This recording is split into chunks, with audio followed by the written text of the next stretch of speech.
She gave him 10 years, 10 years of standing in the cold so he could stay warm, 10 years of swallowing her own ambition so his could grow. And when the court finally gathered under the great chandelier of the Thornwall Palace, when every lord and lady held their breath waiting for the king to name his queen, Selene Ashford understood something that broke her open from the inside. Loyalty, when given to the wrong person, does not build a future. It builds a grave. Stay with me to the end of this story.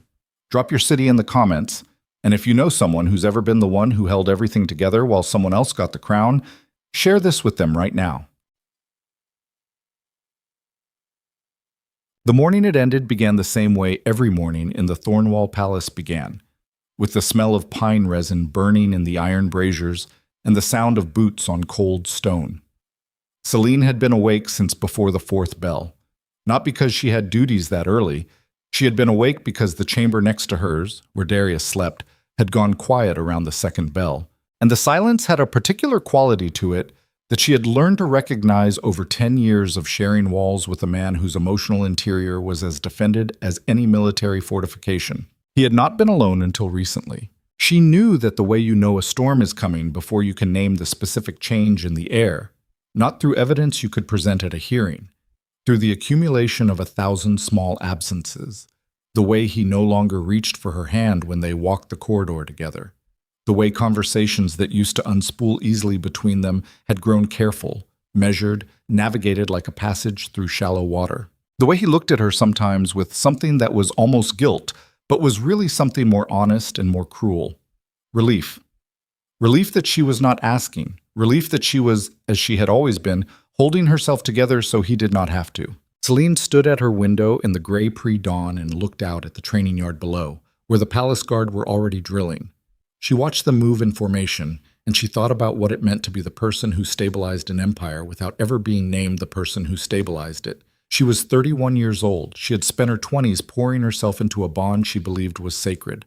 And now, at the window of a palace she had helped build from the inside out, she felt the particular hollowness of a woman who is beginning to suspect she has been working for someone else's future the entire time. She dressed without a handmaiden. She had always done that. Darius used to say it was one of the things he admired most about her, that she moved through a palace like someone who had never needed one, and carried power like it was a natural thing, not a performance. She had believed, for a long time, that being admired was the same as being chosen. She understood now that it was not. The corridor outside her chamber ran along the eastern spine of the palace, and at the far end, where it curved toward the private reception hall, she saw Serafina Vale emerging from a doorway that had no business purpose. The woman's dark hair was precisely arranged, her gown immaculate, her expression composed in that particular way that beautiful women who know exactly what they are doing always compose their expressions, not blank, but controlled. A face that had decided, long before it entered a room, exactly what it intended to communicate. Serafina saw her and smiled. It was the kind of smile that only lands when the person smiling it knows they hold an advantage. "Luna Selene," she said, "you're up early." "I'm always up early," Selene said. The Empire doesn't wait for convenient hours." "No," Serafina agreed pleasantly. "It doesn't." She moved past with the slow confidence of someone who had stopped hurrying a long time ago, and the faint scent of cedar oil followed her, the same scent that had been on Darius's collar for weeks. Selene did not move for a moment after she passed. She stood in the corridor and breathed through the particular experience of being made to feel invisible in a building you had spent a decade making livable.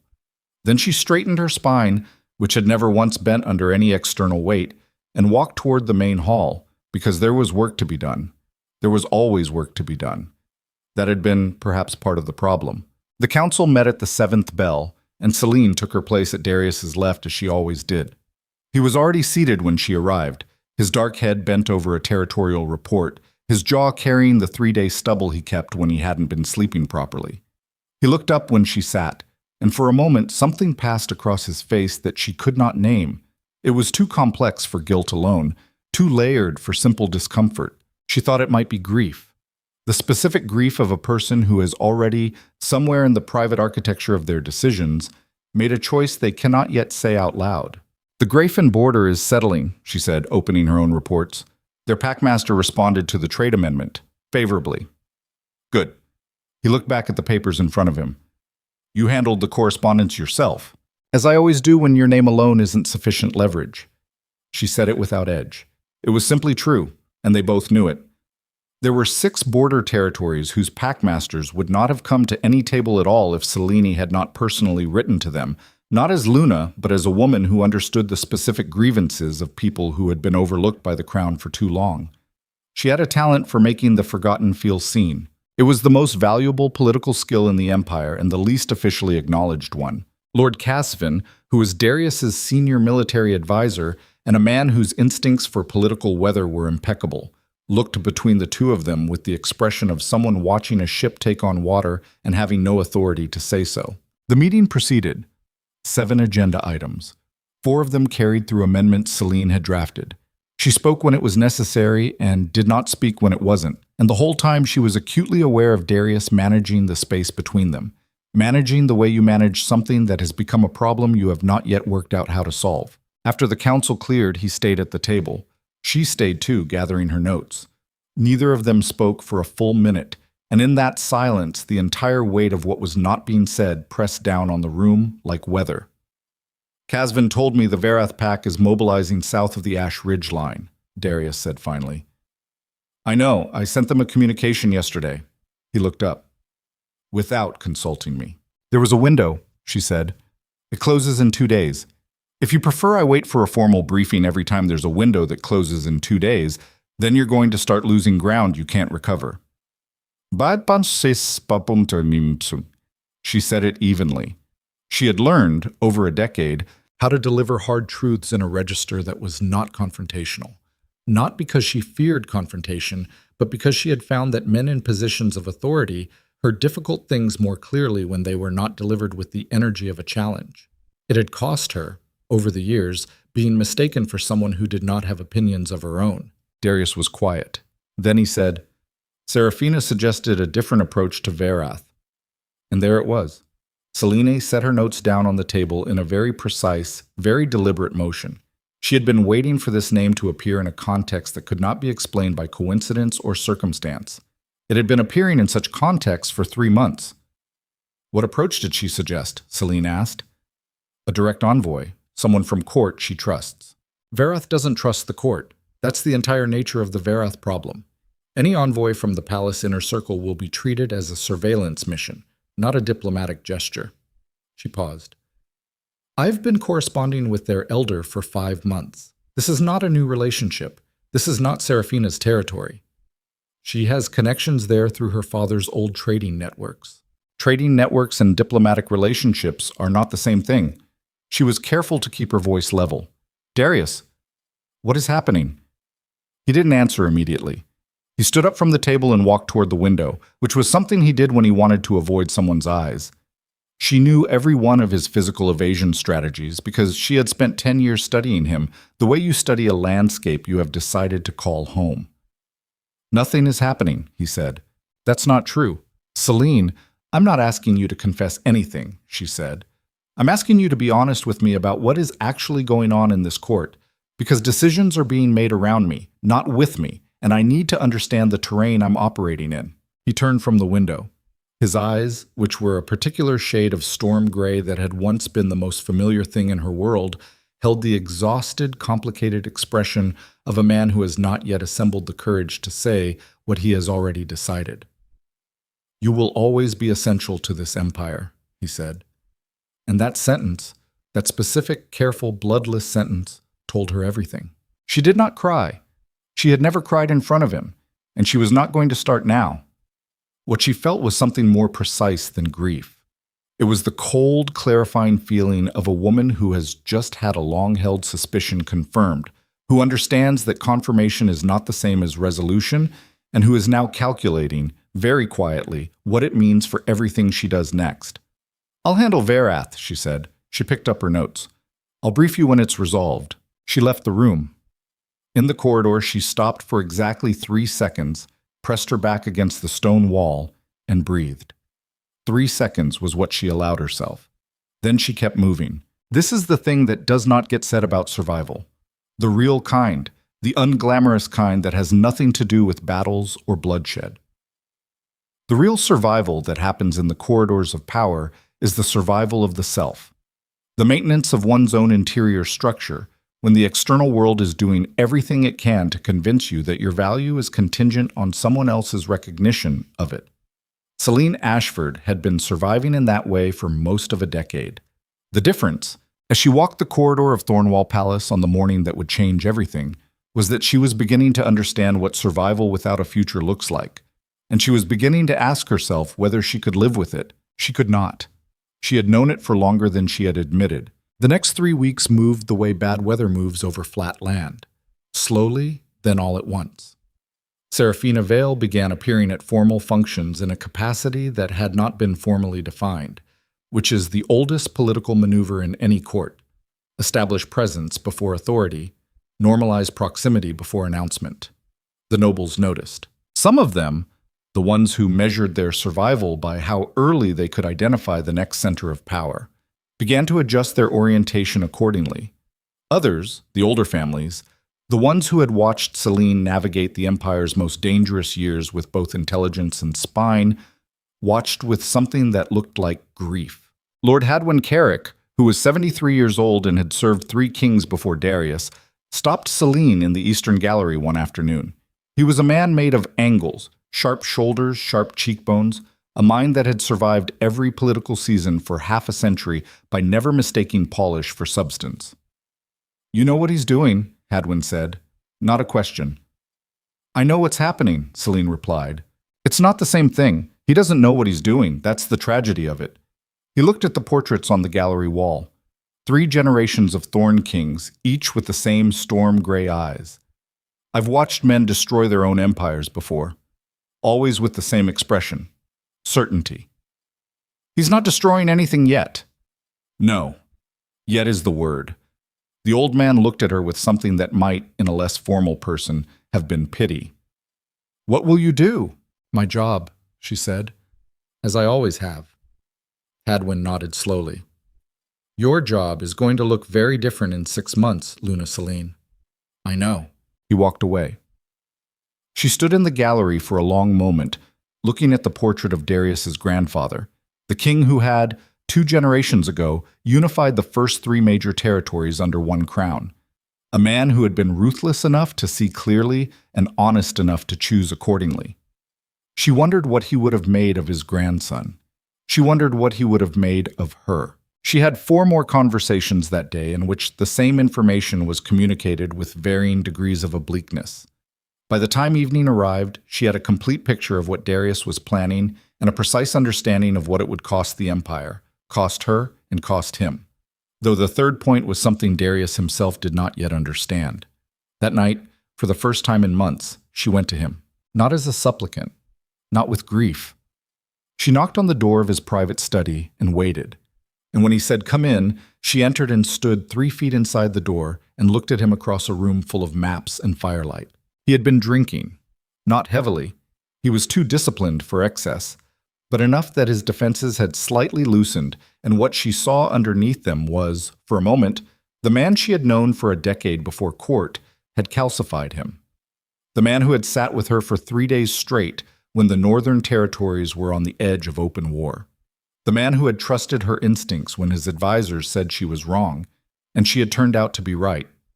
The man who, once upon a time, had looked at her like she was the most important person in any room. "Selene," he said. "Tell me the truth," she said. "Not the version you've prepared. The actual truth." He was quiet for a long moment. The fire cracked. Outside, the wind was working at the shutters. "I care for you," he said finally. "I want you to know that. Whatever happens."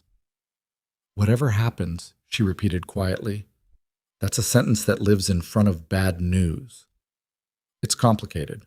"It's not," she said. "It's very simple. You fell for someone else while I was standing right next to you. You didn't do it all at once. You did it the way erosion works, slowly, in the dark, until the ground gives way. And now you're going to do what men in your position always do, which is make the choice that feels correct in this moment and call it necessity." He stood up. "That's not..." "Don't tell me what it's not. Tell me what it is." The silence that followed was the longest she had ever stood in. It had a density to it, The specific density of a moment that both people in a room know will be referred to later as the moment when everything changed. Serafina understands this court in ways that are— He stopped. Valuable, Selene finished. You were going to say valuable. Yes. So do I. I built half the political architecture this court stands on. I know that. Then say what you actually mean. Don't dress it in policy language. Say it. Darius looked at her. His expression was a complicated thing. Guilt and resolution, and the particular anguish of a man who has made a choice he cannot justify and cannot take back, and has been carrying it long enough that the weight has become familiar. She makes me feel— He stopped again. Admired, Selene said softly. He did not deny it. Admiration isn't loyalty, she said. It isn't partnership. It isn't 10 years of standing in every hard room and doing what had to be done. Admiration is easy. It doesn't cost anything. It's given to kings because it's expected, not because it's earned. She moved one step closer. You chose someone who makes you feel seen over someone who actually sees you. Do you understand the difference? Selene, I need you to understand the difference because in 5 years, or 10, or 20, you're going to need someone who actually sees you, and you will have made a choice that cannot be unmade. Darius sat back down. He pressed both hands against his desk, and she could see the tendons standing up in his forearms. A physical tell she had always known, the sign of a man holding himself together through sheer structural determination. He was not a cruel man. That was the strangest part. He was not cruel, and he was not stupid, and neither of those things had prevented him from doing something that was both cruel and stupid in the way that only intelligent, non-cruel people can manage, thoughtfully, deliberately, while believing they had no real choice. What do you want me to do? He asked, and she heard in the question that he already knew the answer he was hoping she would give. He wanted her to say, I'll wait, I'll adjust, I'll find some new shape that accommodates this. He wanted her to be one more time the person who solved the problem that he had created. She had been that person for 10 years. Nothing, she said. I don't want you to do anything. She turned and walked out, and she shut the door behind her, and she stood in the corridor for exactly 3 seconds, and then she kept moving. The announcement came 11 days later. In retrospect, she should have anticipated the form it would take. Not a private conversation, not a diplomatic handling, but a court event. A banquet for the Eastern Alliance delegates, 200 people in the Great Hall, 12 courses, the Empire's finest showing of stability and prosperity. Darius had chosen the setting deliberately, she understood later. A public stage meant the decision was already made, already housed in the architecture of an official occasion, already irreversible before she had heard a single word of it. She had dressed for the banquet with the careful attention she always gave to court appearances. A deep blue gown that Casvin had once told her made her look like a figure from the old war murals, the ones that showed the Empire's founding generation. She had worn the Luna crown, which was silver and set with stones the color of moonlight on water, and she had walked into that hall as she always walked into any room, with the contained, deliberate confidence of someone who does not need a room's approval to occupy it. She found her place beside Darius. He greeted her with the specific, over-controlled courtesy of a man whose guilt has finished its useful period and hardened into resolution. Around them, the delegates were settling into their seats, and the hall was doing what great halls do, filling with the layered noise of 100 conversations, crystal and silverware, the particular acoustic warmth of bodies and firelight. Serafina Vale was seated 2 places to Darius's right. That was the first tell, and it was significant. Protocol at that table was not arbitrary. Every placement was a statement. 2 places to the right of the king at a formal diplomatic dinner was not a casual assignment. Selene ate the first 4 courses and said nothing about it. She participated in the diplomatic conversation. She answered questions from the Eastern Alliance lead delegate about trade route stabilization with the precision and detail that had made her, quietly and without official title, the person most foreign dignitaries actually wanted to speak with when they came to court. She performed, as she had always performed, the work of being irreplaceable in a role she had never been formally given. Between the 5th and 6th courses, Darius stood. The room quieted in the specific trained way of people who understand that a standing king means an announcement. Selene set down her fork. Her hands were perfectly steady. She had known something was coming, had felt it all evening in the way Darius carried himself. in the way Serafina had been studiously not looking at her, and yet the actual moment of standing was still, in some way that defied rational explanation, a surprise. The heart, unlike the mind, does not always accept what it has seen coming. The Thorn Empire stands at a moment of consolidation, Darius said. His voice was steady, kingly, the practiced authority of a man who had been performing leadership in public since he was 19 years old. To secure the next generation of alliances and to demonstrate the stability of the crown to all partner territories, I am announcing my intention to formalize a new court position. Queen Consort, drawn from the noble families of the Empire's eastern territories. He paused. Lady Serafina Vale has agreed to serve in that capacity, effective with the ratification of the court council. Yipri? Mushke. The silence in the hall was not the absence of sound. It was the presence of collective held breath. 200 people who understood exactly what had just been said and exactly what it meant for the woman sitting to the king's left, who was wearing the Luna crown and had just been publicly replaced without the courtesy of having been asked. Selene did not move for a moment. Later, she would wonder what people saw when they looked at her in those seconds, whether they saw grief, whether they saw rage, whether they saw a woman coming apart at the seams in a way that no external composure could fully conceal. She stood up. The movement was quiet and deliberate, and the room noticed it the way rooms notice things that break a pattern. She reached up and removed the Luna crown from her head with both hands, unhurried, methodical, as if she were performing a ritual she had rehearsed.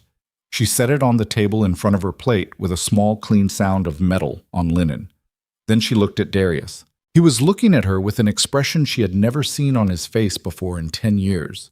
Something that was not guilt exactly, and was not shock, but was closer to the specific horror of a man who has just realized, for the first time, that he has made an irreversible mistake, and that the evidence of it is visible to 200 people. "Your Majesty," she said. Her voice was perfectly level. Not cold, not wounded, not performatively dignified.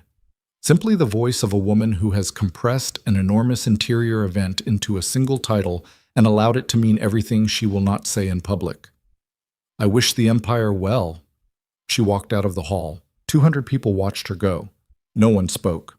In the corridor outside the Great Hall, away from the light and the heat and the performance of it all, Selene walked at the same pace she always walked, not fleeing, not rushing, simply moving through space the way she had always moved, like a woman who knew exactly where she was going, even in the moments when she had no idea where she was going. Casven caught up with her near the outer passage. "Selene!" He was breathing harder than she was, which told her he had almost run to reach her. "Don't," she said. "I didn't know he was going to do it like that." "Did you know he was going to do it?" The old advisor's silence was its own answer. She stopped walking and turned to look at him. He had the expression of a man in active grief, the real grief, the kind that looks like anger because it doesn't know what else to do with itself. She had always respected Casven. He was one of the few people in the palace who had never tried to manage her. "How long?" she asked. 3 months, maybe 4. He exhaled through his nose. "I told him it was a mistake." "What did he say?" "That he was certain." Casven's mouth tightened. "He said he was certain." The word landed with the particular weight Hadwin had given it weeks ago. Certainty, the condition that destroyed empires. "He will need you," she said. "Whatever happens next. He will need you and you should stay." "Selene, I mean it, Casven. Someone has to hold the wall while he figures out what he's done." She looked at the man for a moment, this angular, exhausted, decent person who had watched her navigate a decade of impossible terrain and never once pretended she was doing anything less than exactly what she was. "I'm leaving the palace tonight." "Tonight?" His eyes sharpened. "Where?" "I don't know yet."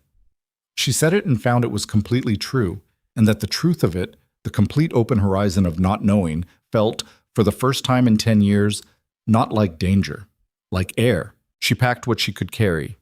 Not much.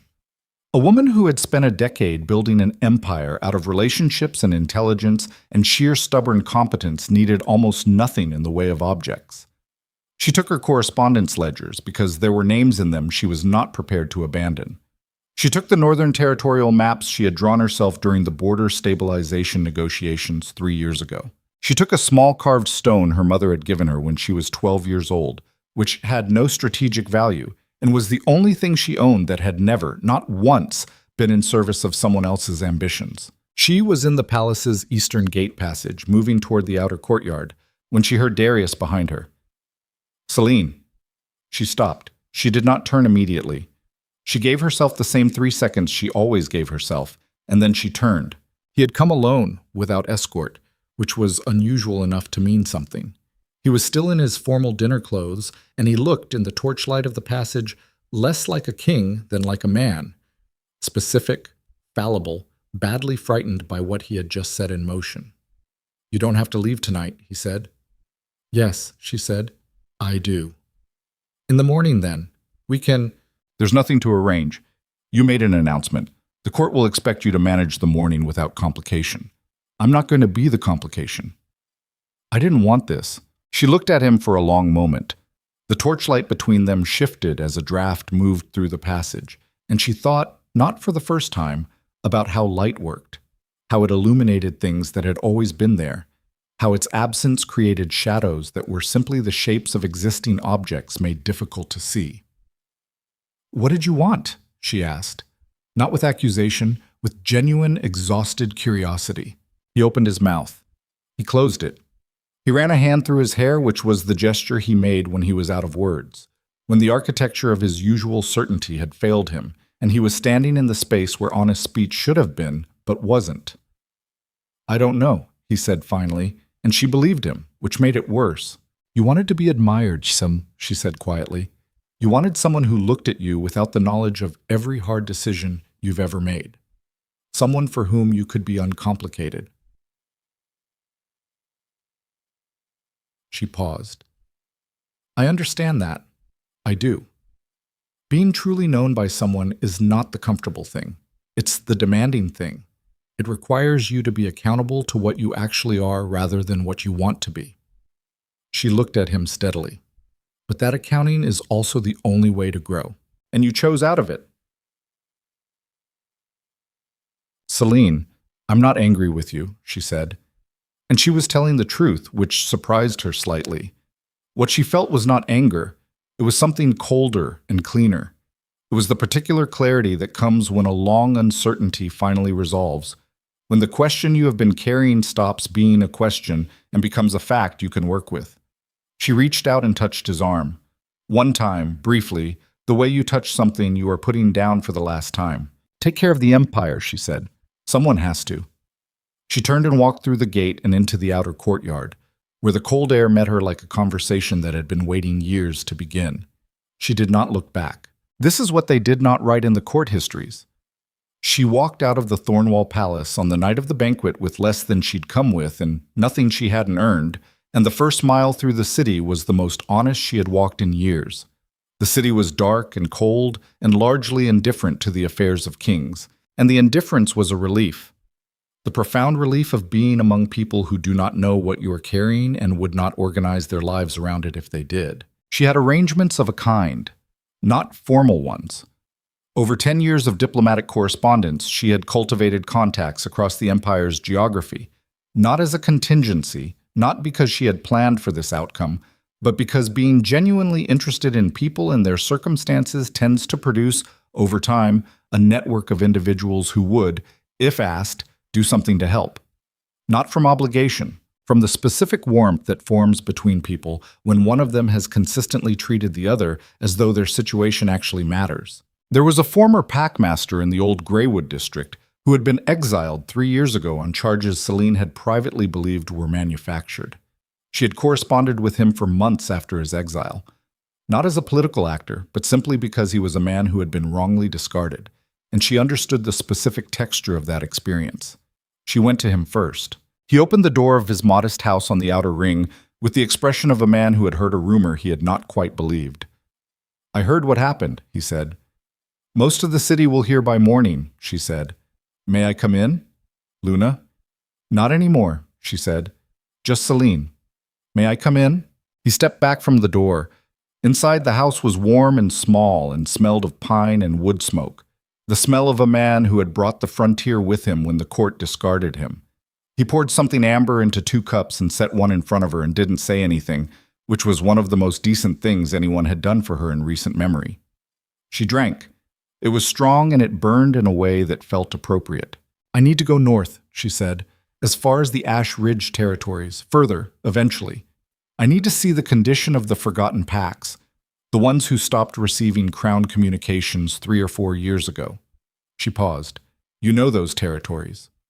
"Better than anyone in the palace," he said. "I know." She looked at him across the small table. "I'm not asking you to commit to anything. I'm asking whether you know people who might be willing to have a conversation with me." He was quiet for a moment. He turned his cup slowly in his hands, and she could see him calculating. Not the political risk, which she suspected he had finished weighing before she'd sat down, but something more fundamental. Something about what kind of answer he wanted to have given when he looked back on this moment. "The pack at Vortheld hasn't spoken to the Crown since the levy dispute," he said finally. "Their elder, Marin, is a woman who doesn't give trust easily or take it back once it's gone." He paused. "She'll want to know why you're there." "I'll tell her the truth," Selene said. "The truth, that I spent 10 years working for a throne that decided I wasn't necessary, and that I am now interested in the people the throne has been ignoring for even longer than that." She held his gaze. "That should be sufficient." He looked at her for a long moment. Then something in his expression shifted. Not dramatically, not with any visible emotion. Just a quiet settling, the internal adjustment of a man who has decided. "I'll write the introduction tonight," he said. "You can leave at first light." Selene reached the Ash Ridge territories on the 7th day. She had traveled light and moved fast through territory she knew from maps and correspondence, but had never walked in person. And the difference between a mapped landscape and a lived one was, as it always was, significant. The northern reaches of the empire were beautiful in the way that neglect sometimes produces. Wild, unmanaged, carrying the specific untended character of places that had been left to develop their own logic because the people with authority over them had stopped paying attention. She made contact with 3 pack settlements before reaching Vortheld. All 3 conversations had the same initial quality: guarded, testing, layered with the specific wariness of communities that had learned not to expect anything useful from emissaries of power. And in all 3, the wariness eventually shifted.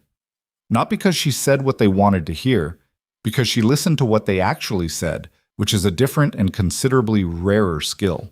By the time she reached Vortheld, she had begun to understand something she had suspected for months, but had lacked the external perspective to confirm. The territories the Empire had abandoned were not merely neglected. They were, in some cases, more organized, more internally cohesive, and more functionally competent than the Crown had been for years. They had simply had no mechanism to formalize that competence into something with reach. The elder Marin was in her 60s and built like a woman who had carried hard seasons without breaking under any of them. She met Selene in the main gathering hall of Vortheld, which was large enough to hold the entire settlement, and currently held about 40 people who had decided, apparently, that they wanted to see this. "You're the king's woman," Marin said. It was not a hostile statement. It was simply a framing, an opening bid. "I was," Selene said. "I left 3 weeks ago." "Why are you here?" "To talk." "About what?" Selene looked at the room, at the 40 faces arranged with the specific, unsentimental attention of people who have learned to evaluate information for survival value. She thought about how, in the palace, she had always been translating herself, compressing, contextualizing, managing the gap between what she saw and what could be said. And she thought about how, in this room, no translation was necessary. "About what you need," she said, "and what I have, and whether there's an arrangement that is useful to both." Marin looked at her for a long time. "We've heard that kind of offer before. From the Crown, yes. This isn't from the Crown. This is from me." She paused. "I have relationships with every significant pack elder in the North and East. I have 10 years of diplomatic correspondence and the trust it generates. I have a better understanding of how the Empire's political machinery actually functions than most of the people who officially run it." She met Marin's gaze directly. "I don't have a title. I don't have a palace. I don't have anyone's permission." She paused. I'm asking whether that's a problem. The silence in the hall was thorough and considered. Then Marin said, "Sit down, girl. Tell me what you're actually proposing." She stayed in Vortheld for 5 days. By the time she left, she had 3 more names checked. Pack elders further north, further from the Empire's center, further into the territory that the Crown had essentially conceded to drift. People who had been waiting, not necessarily for rescue, but for someone to come and simply acknowledge that the situation as it stood was not acceptable. She was 3 days' ride north of Vortheld when the rider caught up with her. He was a young man, hard-ridden and barely composed, and he brought a message, not from Cassavin, not from Darius, not from anyone at the palace she might have anticipated. The message was sealed with a mark she did not recognize, and when she opened it, the handwriting inside was that of a woman she had not thought about in years, her mother's older sister, her Aunt Verath, who had left the court before Selene was born, and who Selene had only ever known through a handful of difficult letters and a family reputation for complications. The message was short. It said, "Come to the Hollow Meridian. There is something you need to know about who you are. Not who they told you, who you are." Below it, one additional line, "You were never just a Luna, Selene. The empire that made you small is not the empire you were born for." She read it twice. Then she looked up at the gray northern sky, at the flat expanse of terrain around her, at the particular quality of light that comes in the far territories when clouds move over open ground and shadow passes over everything at once. She folded the message and put it inside her coat. Her horse shifted beneath her, impatient. She thought about what Marin had said on the last morning in Vortheld, not the diplomatic conversation, the earlier one, the one over breakfast when the elder had spoken without performance or calculation. "You came here carrying something you don't have a name for yet. I've seen that before. In my experience, the naming of it either destroys a person or builds them into something no one expected." She touched her heels to her horse's flanks and rode north toward the Hollow Meridian, and she did not know yet what waited there, only that the message in her coat was either the beginning of a story or the proof of one that had been running all along without her knowledge. 3 hours later, when the terrain shifted and she crossed into the high ground above the Meridian Valley, she stopped. Below her, arranged in the valley floor with a formality and scale she had not anticipated, was a settlement unlike anything the Empire's maps had ever shown her. A city, almost, or the ordered structure of one, running along the valley's length with architecture that was both older and more deliberate than anything she had seen in the Crown territories. And at the settlement's center, visible even at this distance, something that made no sense, or rather, made a kind of sense that she did not yet have the vocabulary to hold. A sigil carved into the stone of the main gate, the same sigil that had appeared in certain ancient texts she had encountered in the palace archives, texts she had assumed were historical curiosity, the mythology of a bloodline the Empire's historians had marked as extinct 8 decades ago. The Moon Sovereigns. Her hands tightened on the reins. Somewhere below, in a city that should not exist, was the answer to a question she had never thought to ask. And the question was no longer who had she been in the Empire that discarded her. The question was who was she before the Empire had ever known her name. The valley did not look like a place that had been hiding. That was the first thing Selene noticed as she held her horse still on the ridge and let her eyes move across the settlement below. A hidden place announces itself through its concealment, through overgrowth, through deliberate obscurity, through the particular studied blankness of somewhere that does not want to be found. What she was looking at did none of that. It sat in the valley floor with the calm, settled confidence of something that had simply been waiting for the right person to have reason to look. The architecture was not imperial. The Thornwall style favored vertical assertion. Towers, spires, stone faces cut at angles designed to communicate authority upward into the sky, as though the building itself were making an argument to something overhead. What she saw below was horizontal, low, built along the valley's natural contours rather than against them. Old. Not decrepit, maintained clearly, and maintained well, but carrying the specific weight of structures that had been standing long enough to have developed an argument with the landscape around them and lost. She rode down. The gate guards saw her coming and did not raise weapons. That was the second thing she noticed. They watched her approach with the measured attention of people who had been told to expect someone, or who had learned through long practice to distinguish between a threat and something else. One of them, a woman with gray threading through her dark hair and a scar running from her left ear to her jaw, stepped forward when Selene reached the gate and looked up at her with the direct, unflinching assessment of someone who had been evaluating people for survival information for most of her adult life. "Selene Ashford," the woman said. Not a question. "Yes. Your aunt said you'd come within the month. You're early." "I ride fast when I have reason to." The woman nodded once, the specific nod of someone filing information without editorializing, and stepped aside. Inside the gate, the settlement revealed itself in layers the way real places always do. Not all at once. Not with the curated presentation of a palace whose every visible surface has been arranged for effect, but gradually, according to the logic of a community that had been building itself for its own use rather than for anyone's observation. People moved through the main thoroughfare with the unhurried purposefulness of a settlement that knew exactly what it was doing. Children, dogs, the smell of something cooking, and underneath it, something else. A particular quality of air that Selene had no immediate category for. Something charged and old, like the atmosphere before a storm, but without the urgency. Her aunt Verath was waiting in a low building near the settlement center. Selene had not seen the woman since she was 7 years old, at a family gathering that she remembered primarily as an occasion of tense silences and conversations that stopped when she entered rooms. Verath had been the difficult one. That was the family language for it. The one who had left. The one who had gone to places that were not discussed and done things that were not explained. She was in her late 60s now, built compact and upright, with Selene's same dark eyes, but nothing else the same. Where Selene had grown up into the contained, precise manner of someone who had learned to operate inside institutions, Verath had the quality of someone who had spent decades outside them. Looser, more direct, carrying the particular ease of a person who had stopped performing a long time ago. She looked at Selene for a moment without speaking.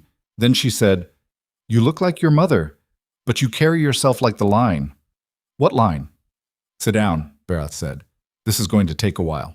The conversation that followed was the most disorienting 2 hours of Selene's life, and she had spent 10 years navigating a court that ran on controlled deception, so the threshold for disorientation was not low. Verath spoke without preamble, and without the careful management of information delivery that Selene associated with people who had something to protect. She spoke like someone who had been waiting a long time to say things that needed to be said, and had decided that now was the moment, and the moment would not be improved by delicacy. The Moon Sovereigns had not been extinct for 80 years. The official history, the version the Empire's scholars maintained, the version Selene had encountered in the palace archives and accepted as established fact, was a fabrication, not a careless one, a deliberate, architecturally sophisticated one, constructed by the Empire's second king, Aldrich Thorn, who had recognized in the surviving Moon Sovereign bloodline a threat to the legitimacy of everything he had built. The Thorn claim to the kingship rested on the assertion that the Moon Sovereign line had ended. If it had not ended, if there were living heirs, then the foundational premise of the Thorn dynasty, its right to stand as the sole legitimate authority over every territory that had once acknowledged the sovereigns, was not merely challenged. It was void. Aldrich Thorn had understood this with the clarity of a man whose intelligence was matched only by his ruthlessness. He had not attempted to destroy the remaining bloodline through violence, which would have been documented, remembered, and eventually avenged. Instead, he had done something more sophisticated. He had scattered the line. He had dispersed the surviving members through exile and intermarriage and strategic forgetting, separating them from their history, from each other, from any context in which they might have understood what they were. Selene's grandmother, 3 generations back, had been one of those survivors. She sat across from her aunt in the low building at the center of the hollow meridian and listened to the architecture of her own history being rebuilt from the ground up, and she did not speak for a long time after Verath finished. Outside, the settlement moved through its afternoon activities. A child's voice, somewhere. The particular domestic sound of ordinary life proceeding in a place that was, apparently, not ordinary at all. "You're telling me," Selene said finally, "that I have a claim." "I'm telling you that you are the claim," Verath said. "There's a difference. This is the thing about power that the people who hold it prefer not to examine. Its legitimacy is almost always a story. Not a fabrication, necessarily, but a story in the sense that it requires narration, requires the ongoing agreement of enough people to treat it as fact, requires maintenance. The Thorn dynasty had maintained its story for 80 years through a combination of genuine competence, strategic violence, and the particular advantage of being the only version anyone had access to. What Selene was being handed in a low building in a valley the Empire had never bothered to map was not merely a competing claim. It was the original one, the one that had been in the ground all along, waiting. She understood, with the cold precision that had always been her most reliable instrument, what this meant. Not abstractly, practically. The names in her correspondence ledger, the pack elders who had given her trust, the people in the forgotten territories who had been waiting for something they could not yet name. She understood what she was, and she understood what it made possible, and she understood that the shape of the next several years of her life had just changed in a way that could not be unchanged. The sigil on the gate, she said, has been there for 60 years, waiting. The people here, they know? They've known since before they were born what they were guarding, Varath said. They needed to know what they were waiting for.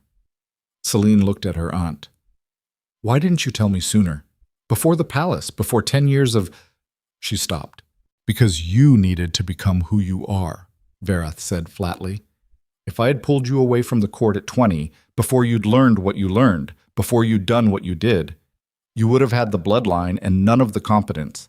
That empire you built from the inside, that network you created without being asked to and without being acknowledged for it, that's yours.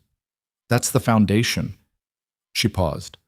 A sovereign without understanding is just a title. You are not just a title. The logic of it landed with the particular weight of things that are both true and painful to accept. Selene stayed at the Hollow Meridian for 3 weeks. She spent the time learning, not the ceremonial knowledge, which was there and would need to be absorbed eventually, but the practical knowledge, who was in the valley and why and what they were capable of, what the settlement's connections to the surrounding territories looked like, what resources existed, and what was needed. She had spent 10 years building competence in palace politics. The competence transferred. The specifics were different. The underlying skill, understanding what a situation actually required rather than what it appeared to require, was identical. On the 19th day, a rider arrived from the south. Not a messenger she recognized. A young man, not yet 20, who had clearly been riding in stages and arrived exhausted, and with the expression of someone who had been given instructions he was not certain he should have accepted, but had accepted anyway. He asked for Selene by name. She received him in the main hall, which had the particular quality she had come to understand as characteristic of the Meridian.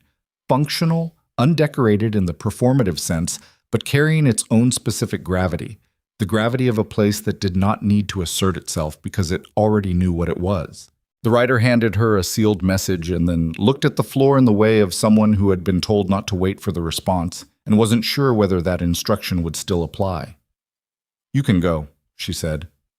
"Get food and rest." She opened the message when he was gone. The seal was Casvin's, not the official court seal, his personal one, which she knew because she had seen it on private correspondence over a decade and because Casvin was one of the few people in the palace who had maintained a distinction between the two. The message was 3 paragraphs. She read it twice. The first paragraph established what she had already anticipated. The court's response to her departure had been, outwardly, managed. Seraphina had taken the public space smoothly. The official story was that the transition had been planned and was proceeding well. The second paragraph was less smooth. 3 of the Eastern Pact territories, 2 of which were relationships she had personally cultivated over years, had sent no response to the Crown's standard quarterly communications. The Varath Packmaster, with whom she had been corresponding when the banquet happened, had sent a message to the palace that Casvin described as polite in language and unambiguous in content. The message had said that the Packmaster saw no reason to continue current terms without clarity about who was managing the relationship. The third paragraph was 2 sentences. It said, "He knows he made a mistake. He does not yet know the size of it." Selene folded the message. She sat with it for a moment, not with the emotional content of it, which she had, at this point, largely processed, but with the strategic information. 3 territories in silent withdrawal. More would follow. Not because they had planned coordination, but because they had all made independent calculations that arrived at the same place.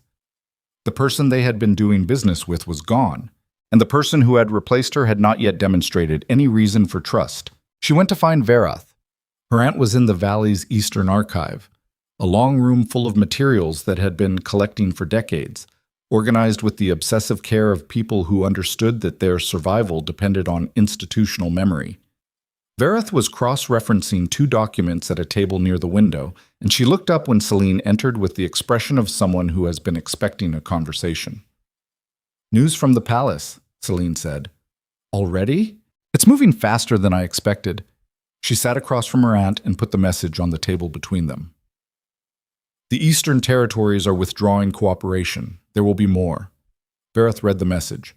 Her expression did not change significantly, which told Selene that none of this was surprising to her.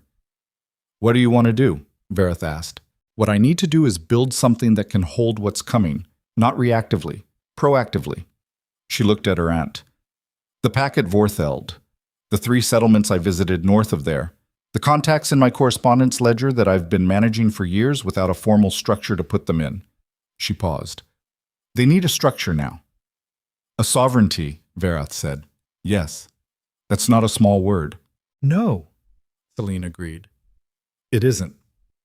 She looked at the documents spread across the table, the old records, the archived history of what had been and what had been taken. "But it's the accurate word, and I've spent 10 years using inaccurate words for things because accurate ones were politically inconvenient. I'm done with that." Verath looked at her for a long moment, the particular look of someone making a final assessment. Then she nodded once, the same way the gate guard had nodded, without editorial, without ceremony, noting a fact. "Then we start tomorrow," she said. "Tonight, rest." "I don't need—" "You've been writing for weeks and thinking for longer," Verath said. "Even the line rests. Start tomorrow." Back in the Thornwall Palace, the days after the banquet had a quality Darius had not anticipated. He had expected difficulty. He had not expected the specific texture of it, the way silence occupied spaces that had previously had a different sound, the way decisions that had previously moved through his council with a certain efficiency now encountered friction at unexpected points, the way certain conversations that should have been straightforward proved surprisingly resistant to straightforwardness. He had, over the weeks following the announcement, begun a private accounting of things he had not understood while they were occurring. The accounting was not comfortable, which was one reason he returned to it compulsively in the hours when the palace was quiet and there was no performance required of him. He had not understood, until she was gone, how much of the court's functional intelligence had been moving through Selene, not in an official capacity, not in any capacity that was documented or acknowledged, or that he had ever formally directed. She had simply been the person that other people talked to when they needed to think through something difficult. And through those conversations, she had maintained a kind of ambient, institutional awareness, a running understanding of tensions, alliances, grievances, and opportunities that had informed his decision-making for a decade without him ever fully recognizing the mechanism. He understood it now, in the same way you understand oxygen when it becomes scarce. Serafina managed the court with considerable skill, and he was honest enough with himself to recognize this, even as the recognition sat alongside other less comfortable recognitions. She understood politics in the way a talented strategist understands a board. She could see configurations, anticipate moves, position pieces with patience and intelligence. What she did not have, and what no amount of skill entirely substituted for, was the specific quality that Selene had carried without apparent effort, the ability to make people feel genuinely understood. Not managed. Understood. It was, he was beginning to grasp, the most powerful political instrument he had ever had access to, and he had treated it as an assumed resource rather than a finite one. He was in his private study on a gray afternoon 6 weeks after the banquet when Serafina came in with the expression she wore when she had information she had been organizing into the optimal presentation. He had come, in recent weeks, to notice the gap between her expressions as they occurred and the expressions she selected. The brief interval of calculation before the mask settled. He was not sure when he had started noticing. He suspected it had been happening for longer than he had acknowledged. "The Verath situation is becoming public knowledge," she said. She moved to the side table and poured water, which was a habit of hers, occupying space in a room before addressing its primary occupant. He had found it charming once. 3 of the Eastern Packmasters have communicated directly with each other rather than through the palace, which suggests coordination. What kind of coordination? The kind that happens when people aren't sure the current center of authority is stable. She turned to face him. It's manageable. I have contacts in the Eastern trading networks who can... The trading networks, he said, and the diplomatic relationships are not the same thing. She paused. Something crossed her face, brief, recovered quickly, that he recognized, with a cold drop in his stomach, as the expression of someone being unexpectedly quoted back at themselves. "Where did you hear that?" she asked. "I didn't hear it anywhere," he said. "I'm telling you, the trading contacts and the diplomatic relationships are not the same thing. Verath's elder has been managing those territories for 30 years. She has a relationship with..." He stopped. He had been about to say with Selene. He had been about to reach for the name of the person who had built the relationship, which was the only honest answer, and the honest answer was the one he could not use. "She has a long institutional memory," he said instead. "Sending someone from the trading networks will be understood as a commercial gesture, not a diplomatic one. It will make things worse." Serafina looked at him. Her expression was composed, and underneath the composition, something else. Not anger, but the specific chill of a person recalibrating. She was intelligent enough to hear what was not being said, and what was not being said was substantial. "What would you prefer to do?" she asked. "I need to handle Verath directly." "Through a personal envoy?" "Through a letter. In my own hand." He paused. "And I need the letter to acknowledge the gap in communication without making excuses for it, because Marin Verath will not accept excuses and will treat them as an indication that the crown has not actually registered what went wrong." "How do you know what Marin Verath will and won't accept the..." He did not answer immediately. Outside, the light was gray and even, the kind of afternoon light that flattened everything and made the familiar strange. "I was briefed extensively," he said finally, "on all the Eastern territories. It was not a lie. He had been briefed.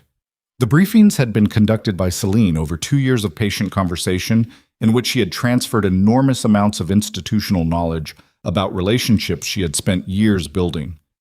He had received that knowledge the way a person receives a library they have not built, as a resource assumed to be permanent, not requiring maintenance, always there when needed. Serafina nodded slowly. The chill in her expression had not resolved. "I'll leave you to it," she said, and set down her water glass and left with the composed efficiency of someone who has decided that a tactical retreat is preferable to continued exposure. After she was gone, the room was very quiet. He had made a choice. He understood that. He had made a choice with the certainty of a man who believed his own assessment of what was necessary, and that certainty had had a quality to it, the quality of a conviction that does not feel like a choice at all, that feels like the recognition of an inevitable truth. He had believed that what he was doing was choosing the future of the empire. Here is what is true about that particular species of self-deception. It is not entirely false. Darius Thorne was not a fool, and the strategic considerations he had weighed were real. Serafina Vale was genuinely skilled. The Eastern Alliance consolidation he had envisioned was a legitimate goal. None of this was invented. What he had miscalculated was the weight of what was being set against those considerations. He had not known, had not allowed himself to fully know, what losing Selene would cost, because knowing would have required admitting that what she contributed was not replaceable by a different set of skills, but was instead something that existed specifically in her, specifically in the 10 years of her, specifically in the combination of who she was and what she had built and the trust that could not be transferred because it was not held in the institution. It was held in the person.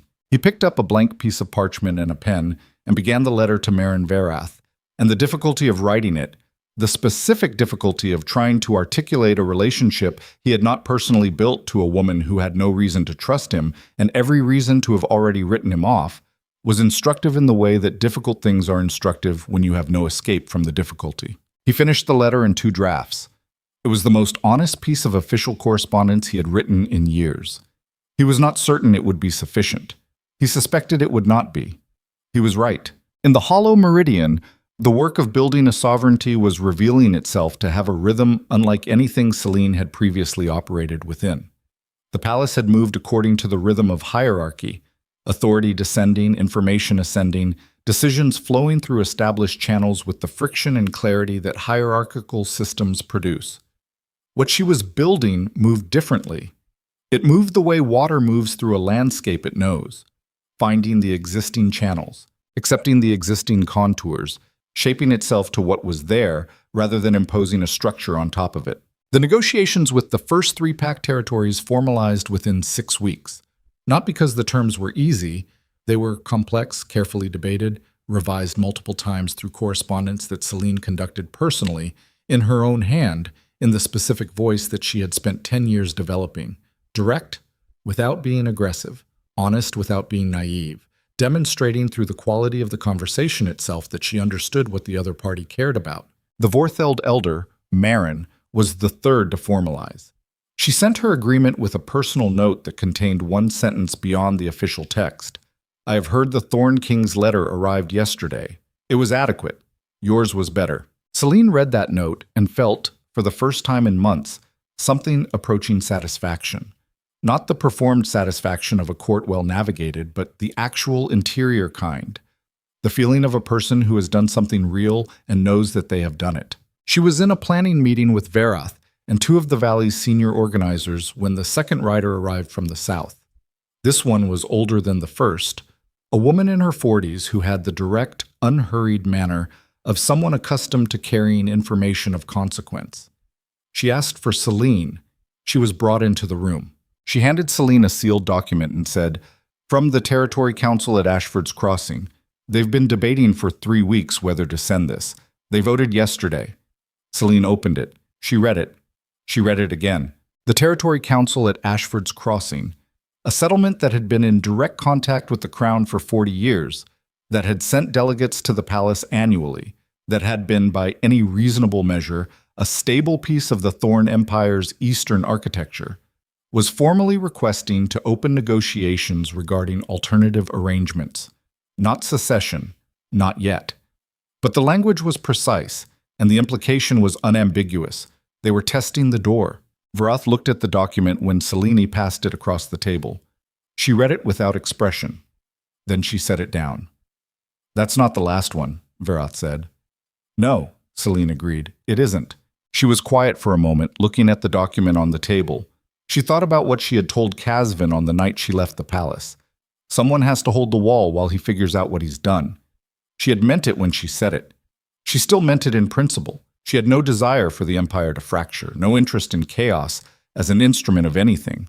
She had spent 10 years building stability because stability was what allowed people to live, to plan, to trust that tomorrow would have some relationship to today. But she was also, very clearly, watching the wall begin to go. And she was not the one who had taken her hands off it. It was then that the third rider arrived.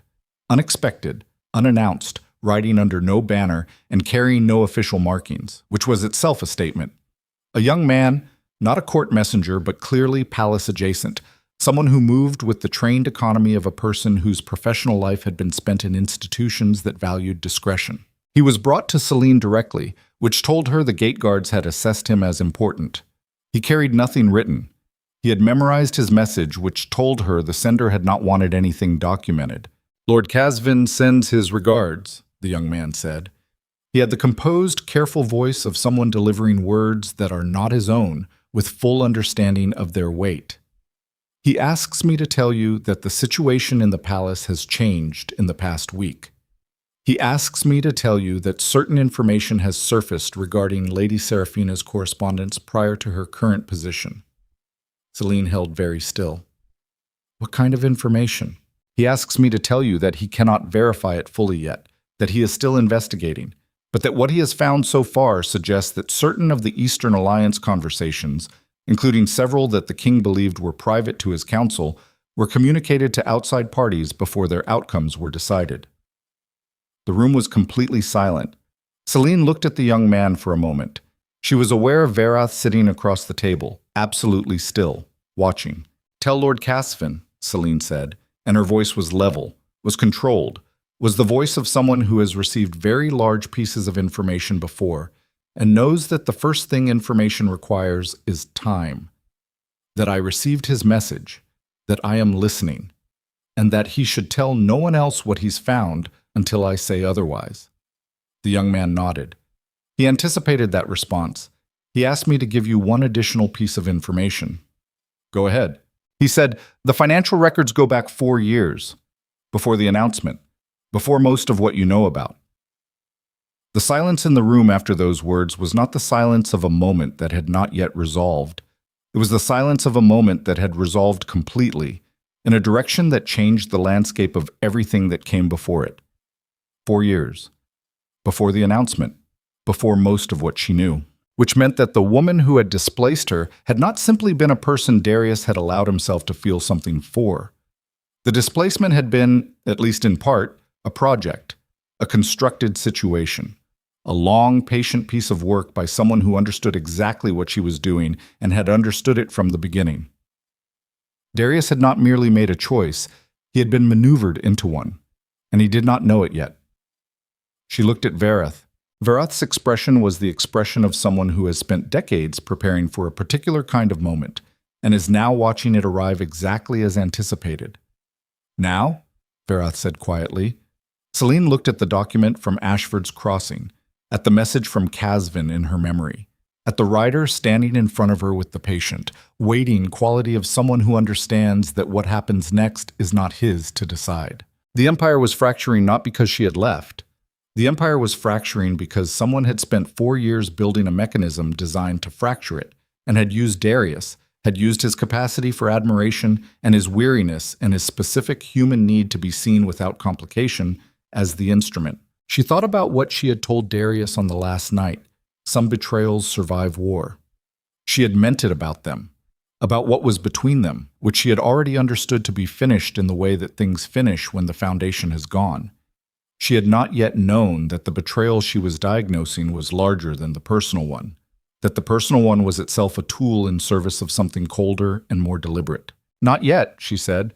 "Not until Casvin has the full picture. I need to know the shape of it before I decide what to do with it." She paused. "But start the preparations." Verath nodded.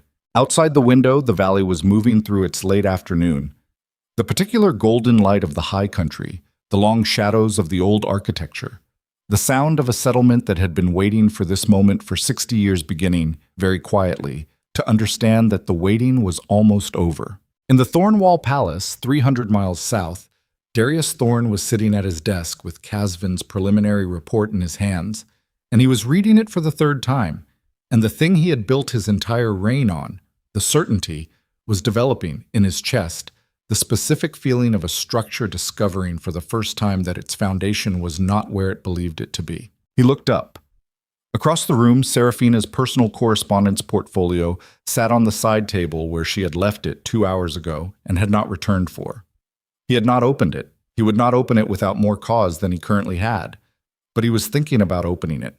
And that thought, that specific, carefully held thought, the thought of a man who has been absolutely certain and is now, for the first time, not certain at all, was the beginning of a reckoning neither he nor Selene nor the empire that contained them both was prepared for. Casvin delivered the full report on a Tuesday, which was an ordinary day in every respect except the one that mattered. He came to Darius's private study before the morning council, which was unusual enough to signal that whatever he was carrying could not wait for the usual architecture of official briefings. He closed the door behind him and stood in front of the desk with the expression of a man who has spent the night deciding how to say something that cannot be unsaid, and has arrived at the understanding that there is no version of it that does not land like a stone through glass. Darius looked at him and said, "Sit down." "I'll stand," Casvin said. "I don't think I can say this sitting down." He had served 3 kings. He was 73 years old and had survived every season of court life that the Thorn dynasty had produced. He had seen things that would have broken men with less internal structure. His hands, as he set the compiled documents on the desk in front of Darius, were not shaking, but they were very still in the deliberate way of hands that have decided not to shake. Darius did not reach for the documents immediately. He looked at Casvin's face first, because Casvin's face had always been the most honest reading material in any room he occupied, and what he read there was something he did not have a clean category for. It was not grief. It was not anger. It was the particular expression of a man standing at the edge of something large, looking down, having already accepted the depth. "How bad?" Darius said. "Read it," Casvin said. "I spent 20 years learning that my descriptions of things are never as accurate as the thing itself. Read it, and then we'll talk." Darius picked up the first page. He read for 11 minutes. Casvin counted them, not from impatience, but because he had found, over decades of delivering difficult information to powerful people, that knowing the duration of the reading gave him something to anchor himself to while he waited for the world to change. On the fourth page, Darius stopped. He went back. He read the section again. His jaw had tightened in a way Casvin recognized. Not the tightening of anger, but the tightening of a man encountering something his mind is rejecting and having to manually override the rejection in order to continue processing. He finished the document on the 8th page. He set it down on the desk with the same precise, deliberate motion Casvin had watched Selene use with her notes the morning after the banquet, and the similarity of it landed in the old advisor's chest like something he did not have a word for. The silence in the room lasted a long time. 4 years, Darius said. 4 years of documented correspondence. The actual beginning may be earlier. This is what we can prove. The Ashfords crossing communication. She had the content of your council discussion 3 days before your delegate arrived at Ashford's Crossing. The delegate was negotiating from a position that had already been countered because the other side knew what the position was going to be before your man opened his mouth. Darius stood up from the desk. He moved to the window, which was what he always did, and then stopped himself and turned back because the window was where he went when he was avoiding something and he was done avoiding things. He stood in the center of the room instead, in the middle of the space, and looked at the document on his desk like a man looking at the site of an accident he caused. This is what betrayal does to the architecture of a person's understanding. It does not merely reveal a false thing to be false. It retroactively alters the meaning of every true thing that surrounded it. Every conversation Darius had believed was private. Every strategy he had shared in the confidence of closed rooms. Every moment he had read as intimacy, as the specific warmth of being genuinely seen by someone who chose him, all of it reshaping now, in real time, into something different, something that had always been different and that he had not had the information to recognize. The cruelest truth about sophisticated manipulation is that it relies on the target's best qualities. Serafina had not exploited his stupidity. She had exploited his need. The genuine human need of a man who had been carrying the weight of an empire for long enough that the prospect of being uncomplicated for someone had felt like relief rather than like a warning. She had found the exact place where his armor was thin, and she had been patient there for years. And he had called it love because that was the story that made sense. He had been a precise instrument in someone else's plan. And the person he had sacrificed to that plan had been the one person in the empire who might have seen it coming if he had not removed her from any position where seeing it would have mattered. "Where is she now?" he asked. Casvin knew who he meant. "The North. Specifically. My contact reports she's in the high territories, beyond the Ash Ridge line." He paused. "She's not hiding, Darius. She's building something." "What kind of something?" "The kind that starts with 3 packed territories and has already added 2 more in the last month." Casvin's voice was level, factual. "She's been received in those territories the way leaders are received when people have been waiting for them without knowing they were waiting." Darius absorbed this. The combination of information, the documents on his desk, the report of what Selene was doing in the North, produced an effect that was not simply political alarm, though the political alarm was real and severe. It produced something more personal, something that sat lower, in the part of him that had not been running calculations, but had simply been existing as a person who had made choices and was now beginning to understand what those choices had actually cost. "I need to speak with her," he said. "You can't," Casvin said. "Not yet. Not without it being a political act rather than a personal one, and a political act right now, before we know what she's building and what standing she has when she's built it, would be..." He stopped. "It would be worse than saying nothing." "I know that," Darius said. The sharpness in his voice was not directed at Casvin. It was directed at the reality of his own position, which had just become considerably more constrained than it had appeared to be the morning before. "I know that." He had been maneuvered. He understood that now, with a clarity that had the particular quality of things that cannot be ununderstood. The question that sat in front of him now was not about understanding. It was about what a man does when he has lost the high ground in every direction simultaneously, politically, personally, strategically, and needs to decide not how to recover his position, but whether recovery is even the right frame for what comes next. He looked at Casvin. Serafina is still in the palace. She is. She doesn't know you have this. No. The calculation was not complicated, but it required something from him that was not comfortable. It required him to think about Serafina with the same cold clarity he would bring to any adversarial intelligence situation, which meant setting aside the complexity of what he had felt and looking at the object in front of him. Not a person he had trusted, but a well-executed long-term operation, which was a thing he knew how to handle, had always known how to handle. He was a king. He had been navigating adversarial intelligence for most of his adult life. The difference was that this time the operation had been running inside what he believed to be the protected interior of his life, which made the skill set the same and the experience of applying it entirely different. I need everything you have compiled in a secure location, he said.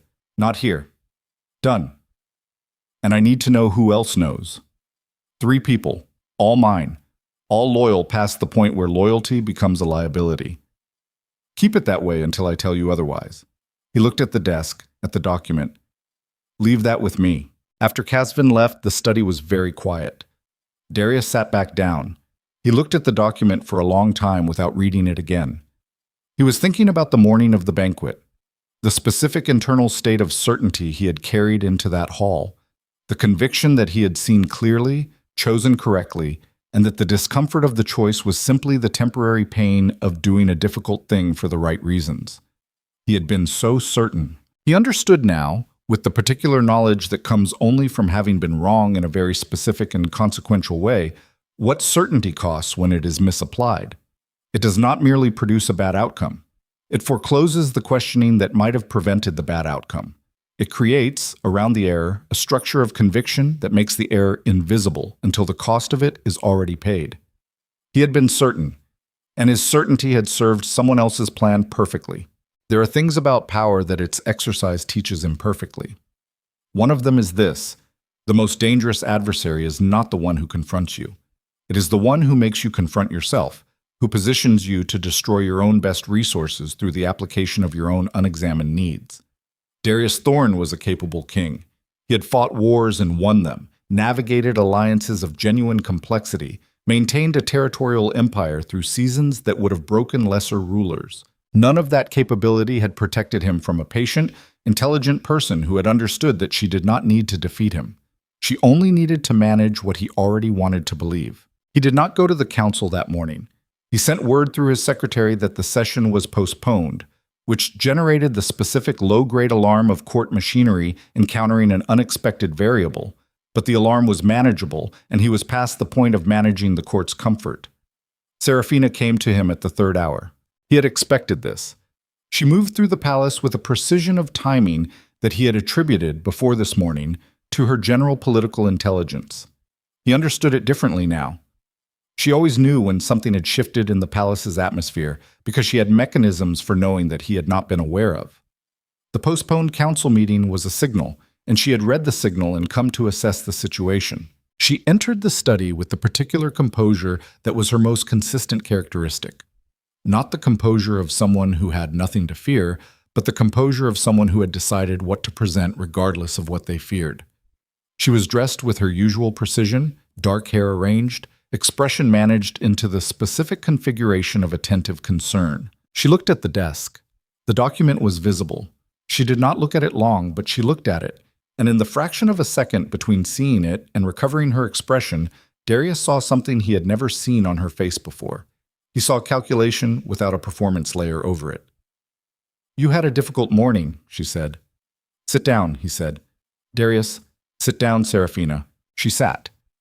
The composure held but had tightened, the visible tightening of someone applying more effort than the previous level required. She placed her hands in her lap, folded, which was a posture of control, and looked at him with eyes that were doing something complex behind their surface.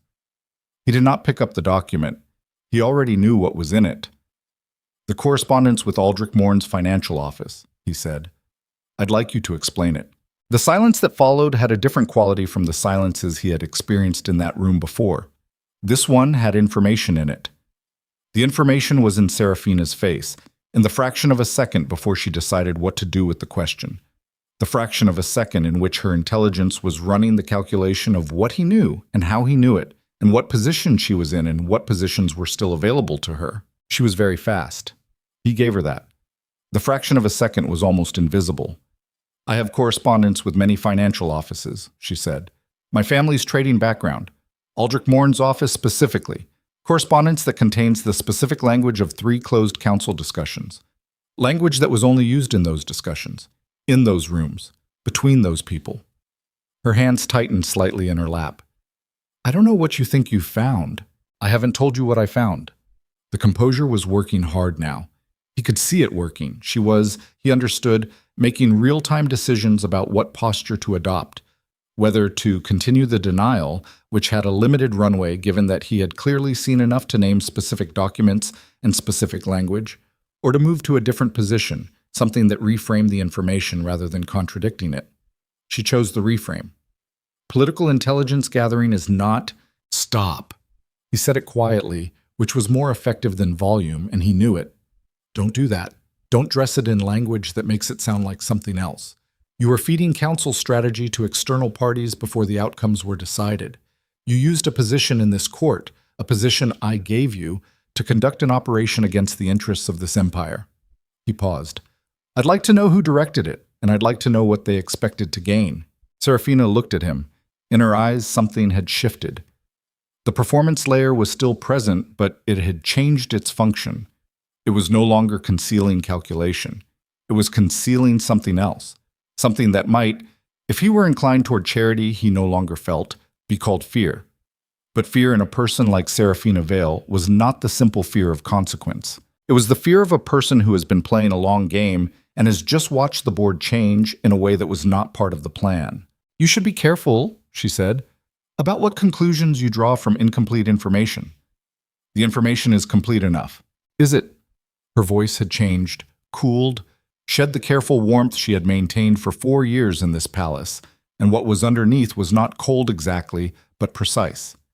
The precision of someone who has decided that the current position is untenable and is moving to a fallback. You've been told something, and you've decided it's complete. That's the same certainty that made you stand up in your own banquet hall and announce something you hadn't discussed with the person most affected by it. She held his gaze. "Your certainty is a pattern, Darius. It has been used before. Ask yourself who gave you what you're holding right now and why they chose this moment." It was, he had to acknowledge, a skilled move. She was not denying. She was deflecting the accusation into the framework of his own established vulnerability, his certainty, his pattern of deciding before questioning, and inviting him to doubt the source rather than the information. It was the move of someone who was very good at what they did, even when what they did had been exposed. "Casvin has served this empire for 50 years, he said. "He has never brought me false information. I'm not saying the information is false. I'm saying you should understand what it is and what it isn't before you make another decision from inside a room where you're the only person speaking. You have 10 seconds to tell me who directed you. After that, this conversation changes in ways that are not comfortable for either of us." She looked at him. The composure was still there, but it was holding by effort now, visibly, the way a structure holds when the load it was designed for has been exceeded. Underneath it, for just a moment, he saw the actual person. Not the cultivated presentation, not the patient intelligence operation, not the 4 years of constructed proximity, just a person in a very bad position making a very fast calculation. She said, "Edric Vale." The name landed in the room with the specific density of a thing that changes everything around it. Edric Vale was not a name from the Eastern trading networks. It was not a name from the outer territories or the borderlands or any of the geographies that the documents had suggested.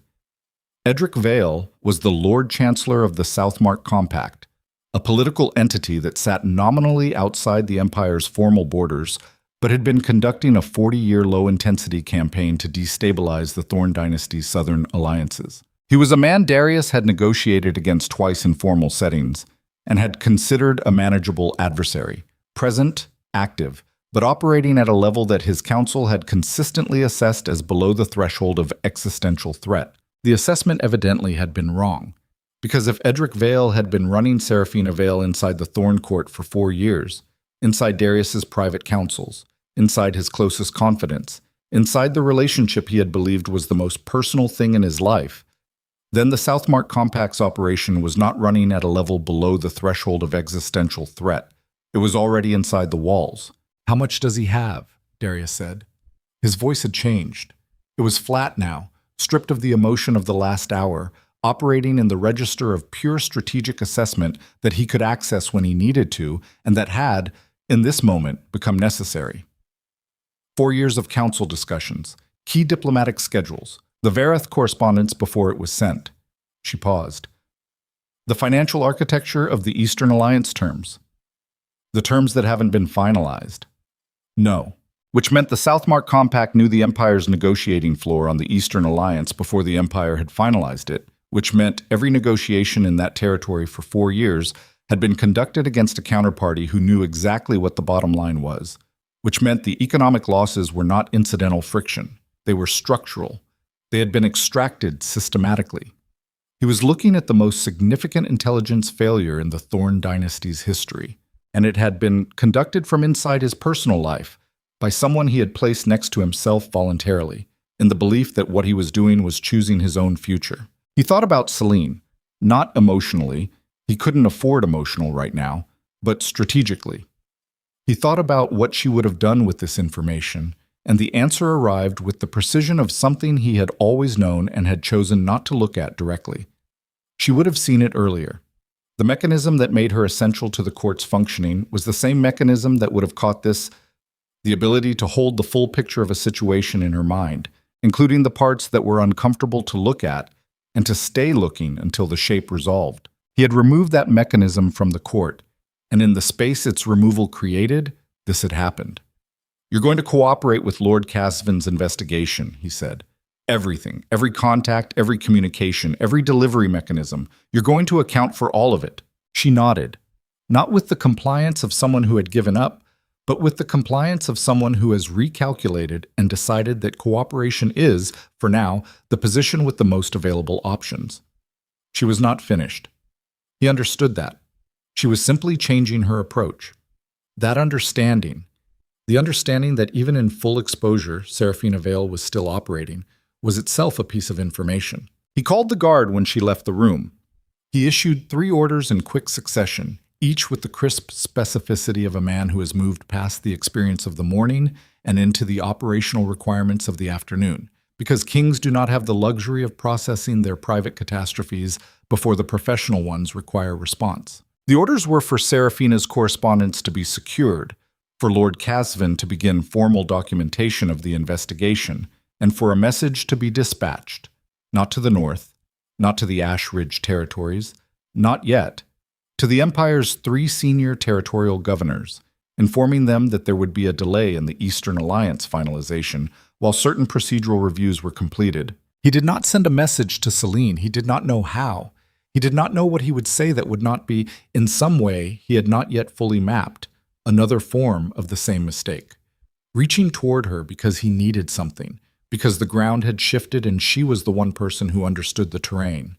She was not available to need things from. He had made sure of that. In the Hollow Meridian, Selene received Casvin's second message on a morning when the valley was cold and clear and the light had the particular quality of high country autumn.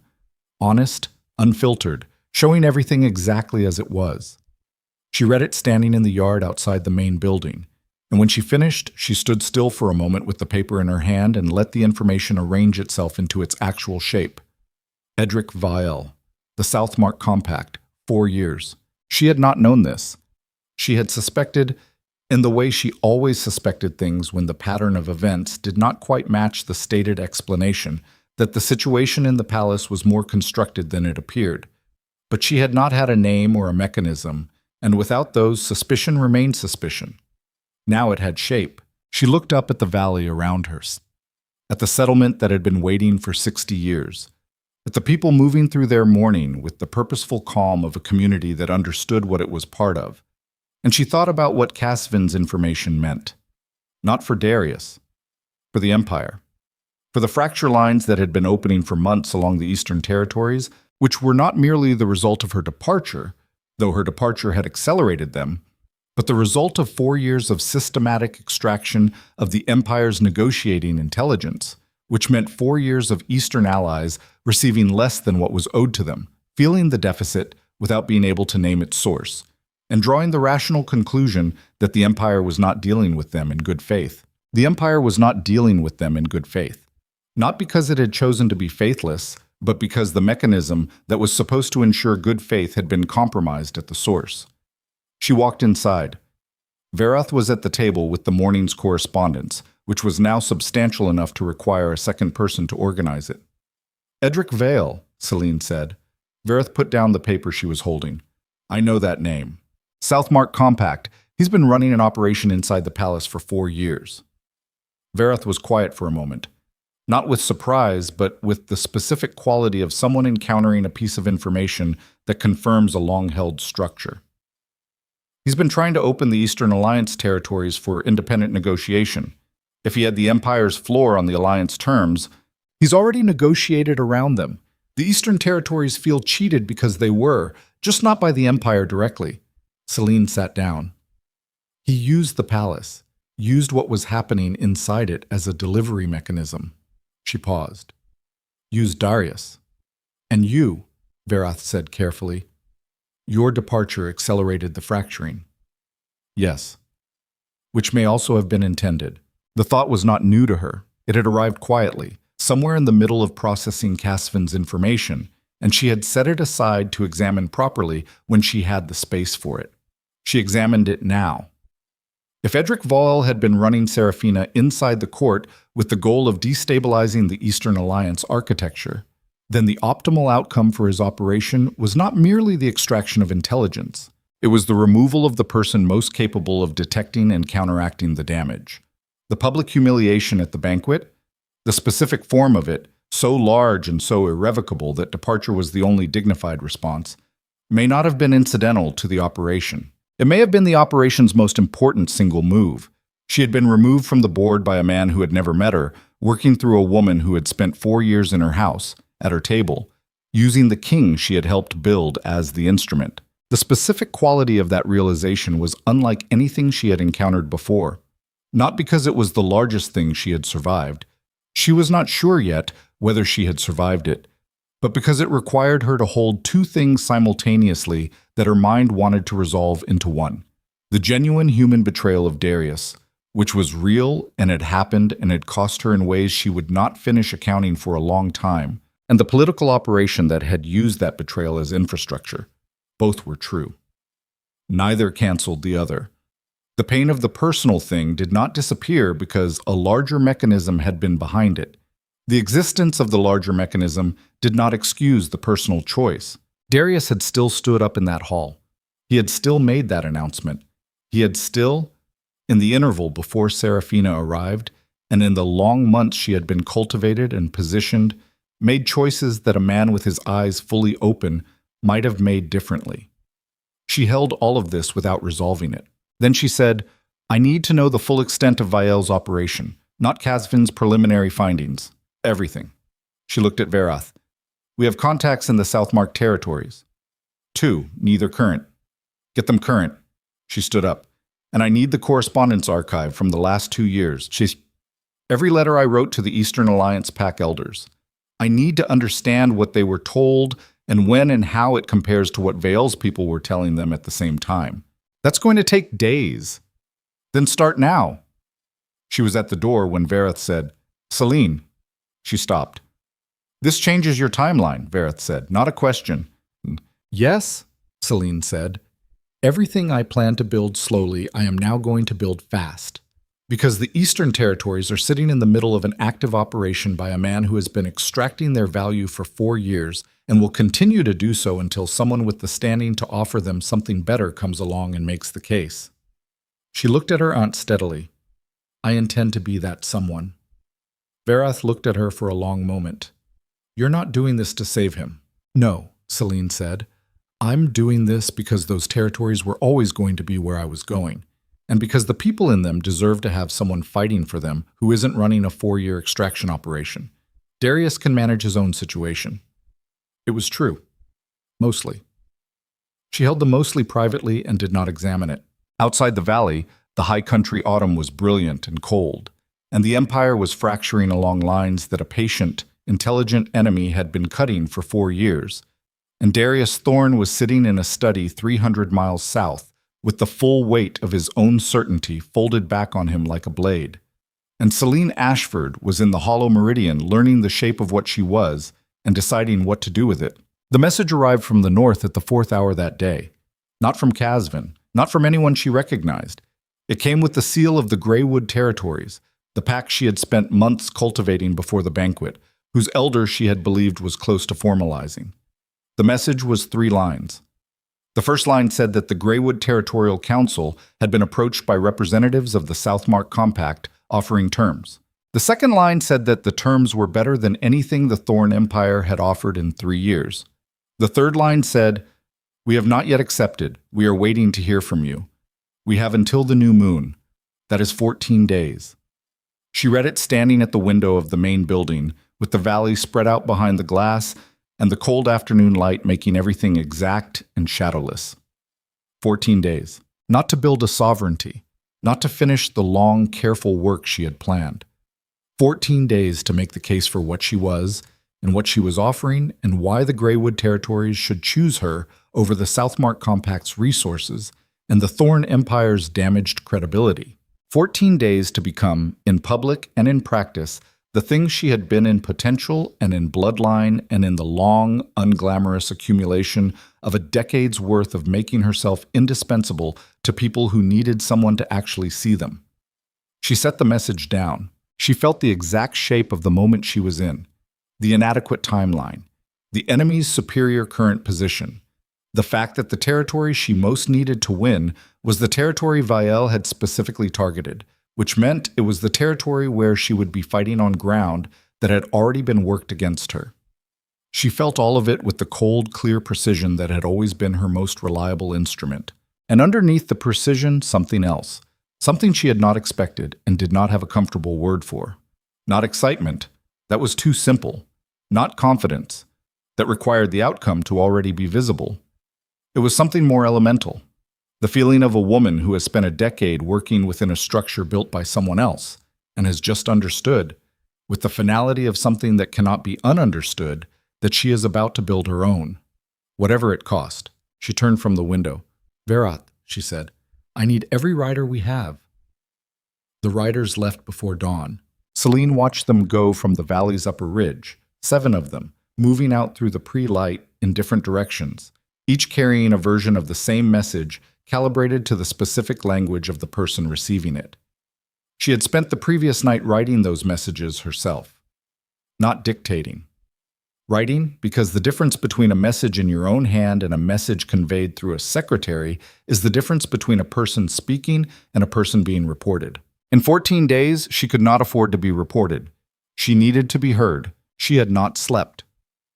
She was past the point where sleep deprivation registered as a distinct condition.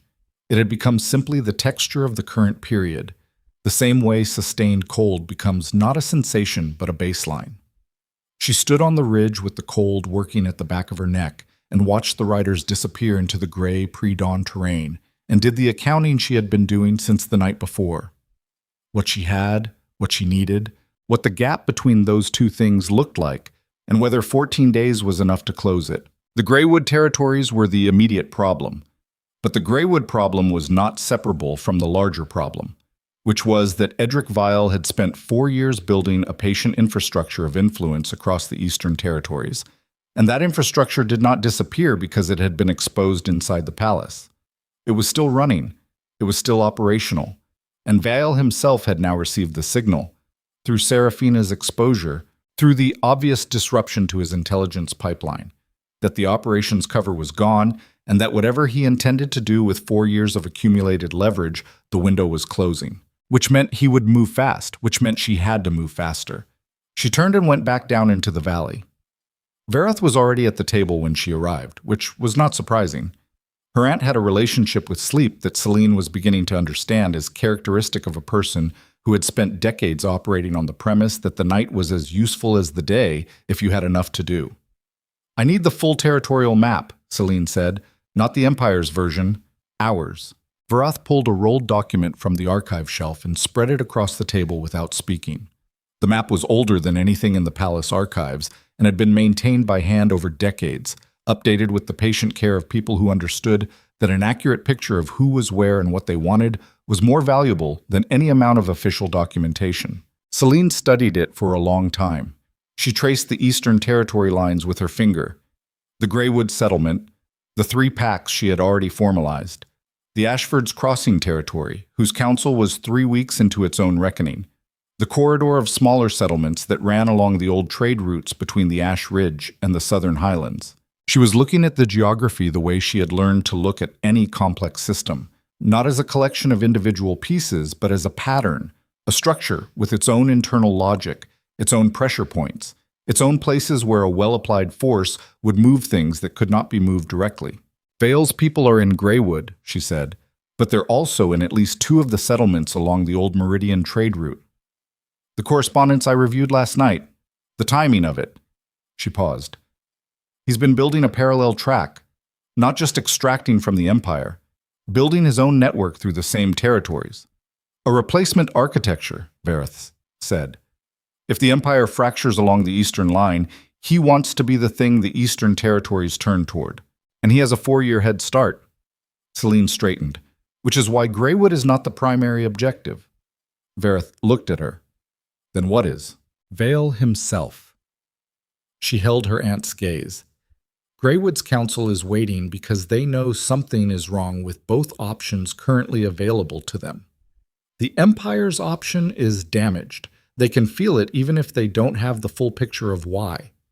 Vale's option comes with resources and terms that look better on paper but require them to trust a man they've never met and whose motives they can only partially assess." She paused. "If I can give them the full picture, the actual shape of what Vale has been doing and what it costs them, then I'm not competing with his terms on his ground. I'm changing the question entirely." "You'd need evidence they can hold, not palace documents." "I know. I need what is in the Southmark correspondence records." She looked at the map. "He's had people in these territories for 4 years. Some of those people took payments. Some of them have records that weren't meant to be seen by the people they were managing." She traced the trade route corridor on the map. "There are 2 settlement elders along this route who I know, personally, have been feeling the deficit for years without being able to name its source. If they've been keeping records of what was promised versus what was delivered, ishti umchim madre." "That's your evidence," Varath said. "Yes." She was already moving. "I need to be in the Greywood territory in 6 days. That gives me 8 days for the council session." She looked at Varath. "I need you here, running the coordination. I need real-time communication with every territory we've formalized. If Vile moves against any of them while I'm in Greywood, I need to know within a day." "Understood." Varath was already pulling the second communication ledger from the shelf. She paused. "You're doing this alone?" "I'm taking 2 riders, people who know those trade routes." She paused. "And Marin Varath, if she'll come." Varath raised an eyebrow. "Marin is from that territory. She knows every elder in the trade corridor. Her presence at the Greywood Council session is worth more than any document I could carry." Selene was pulling on her outer coat. "Send her a message this morning. Tell her I need her in 3 days at the Northern Ash Ridge marker. Tell her why. And if she says no, she won't." She said it without arrogance. She said it because she had sat across from Marin Varath in a gathering hall and watched the elder make her assessment and had understood, in the way she always understood people when she was paying full attention, that what Marin wanted was exactly what Selene was trying to build. Not an empire in the imperial sense. Something else. Something that started from the people rather than descending toward them. She left the hollow meridian 2 hours after sunrise. The valley was gold and cold behind her, and she did not look back at it the same way she had not looked back at the Thornwall Palace.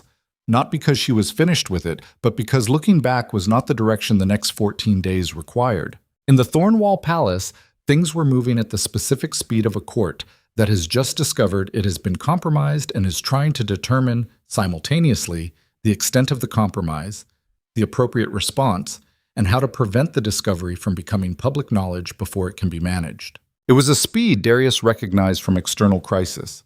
He had managed 3 territorial conflicts in one attempted succession, but had never applied to an internal one of this magnitude. Casvin had assembled a team of 4, all drawn from the palace's oldest institutional staff, people whose loyalty was not to any individual, but to the machinery of the court itself, which was the most durable form of loyalty in any long-running institution. They were working through Seraphina's correspondence in the secure room below the East Wing, and their reports came to Darius twice daily with the accumulated weight of something being excavated rather than discovered.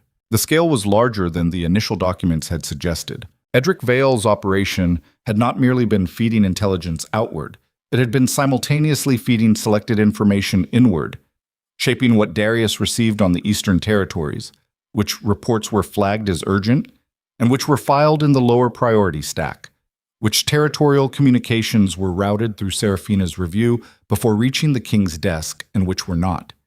He had been, for 4 years, receiving a curated version of his empire's eastern situation, a version in which the growing dissatisfaction in the alliance territories appeared as ordinary friction, manageable and non-urgent, rather than the systematic consequence of agreements being undermined before they could be fulfilled. He sat with that knowledge every morning when the day's report arrived. He had stopped being surprised by its dimensions. Surprise at this point was a luxury he had used up. Seraphina was cooperating, as she had said she would, with the cold efficiency of someone who has decided that cooperation is the position with the most available options, and has committed to it without pretending to anything warmer. She was housed in the East Wing under arrangements that were not officially a detention, but had the practical characteristics of one. She provided names, dates, communication mechanisms. She did not provide context or analysis, which told Darius that she was cooperating to the letter of what was required and no further. Still operating, still managing what she gave up and in what sequence. Still the same intelligence operating inside a situation she now had less control over. He did not underestimate her. He had learned what underestimating her cost. The crisis meeting of the Inner Council happened on the 4th day. 6 men, all senior, all with the specific institutional loyalty that Casvin's team embodied.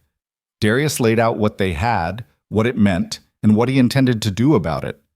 The meeting had the quality of men encountering a very large fact and trying to build appropriate structures around it in real time. There was anger.